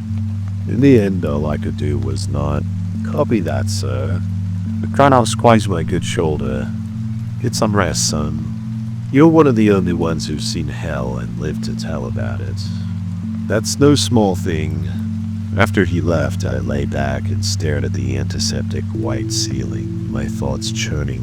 I knew I should be grateful to be alive, but I couldn't shake the feeling that a piece of me was still out there in those woods, and it always would be. Don't walk away from a thing like that. Not rather, it stays with you, that knowing that stays on your soul. As I drifted off to a narcotic sleep, one thought crystallized in my mind, sharp and unshakable.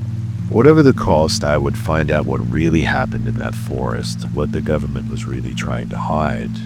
And God help anyone or anything that tried to stop me.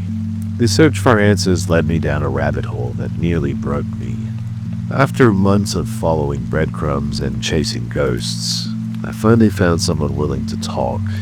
A haggard, wild-eyed scientist named Armitage, who claimed to be one of Silverman's original team. We met in a dingy motel room off I-90. The stink of stale smoke and paranoia was thick in the air. "You have to understand," Armitage said, his hands shaking as he lit another cigarette. "Silverman was a visionary. He saw the potential in old stories, the kernel of truth behind myths, werewolves, vampires, all of it. He believed that power was encoded in our very DNA, locked away by millennia of evolution just waiting to be unleashed." I leaned forward, my blood buzzing with a queasy mix of revulsion and anticipation. "Unleashed how?" Armitage laughed a bleak, rattling sound. "Genetic engineering, retroviruses, occult rituals. You don't want to know the details, trust me, but he did it. That thing your team ran into, that was just the beginning. Silverman had dozens of specimens, each more horrifying than the last. An icy knot twisted in my gut. He had..." Armitage took a drag, the amber biting the haunted crags of his face. "When the DoD finally caught wind of how far he'd gone, they came down hard, torched the main compound, neutralized the samples, or so they thought. That Silverman was crafty, had caches all over failsafes upon failsafes. I wouldn't be surprised if he turned himself into one of those things in the end. The old bastard was crazy enough. I thought back to that nightmarish stretch of time in the Oregon woods. The glowing eyes of the beast as it pinned me down. If there are more of those things out there, we need to hunt them down. Destroy them before anyone else gets hurt. Armitage barked another mirthless laugh. You don't get it, do you? It's so much bigger than a few monsters in the woods. This is Pandora's box. Clandestine transhumanism. The militarization of myth. Ever the government has proof it's possible, how long before some spook tries to replicate Silverman's work? Breed obedient super soldiers, living weapons. They could bring the whole ugly menagerie roaring back to life. Revelation left me reeling. In a world of shadowy projects and classified horrors, was I just trading one monstrosity for another? Armitage stubbed out his cigarettes, his gaze boring into me. In the end, I didn't have to hunt the monsters. They found me. Armitage of warning proved all too prophetic.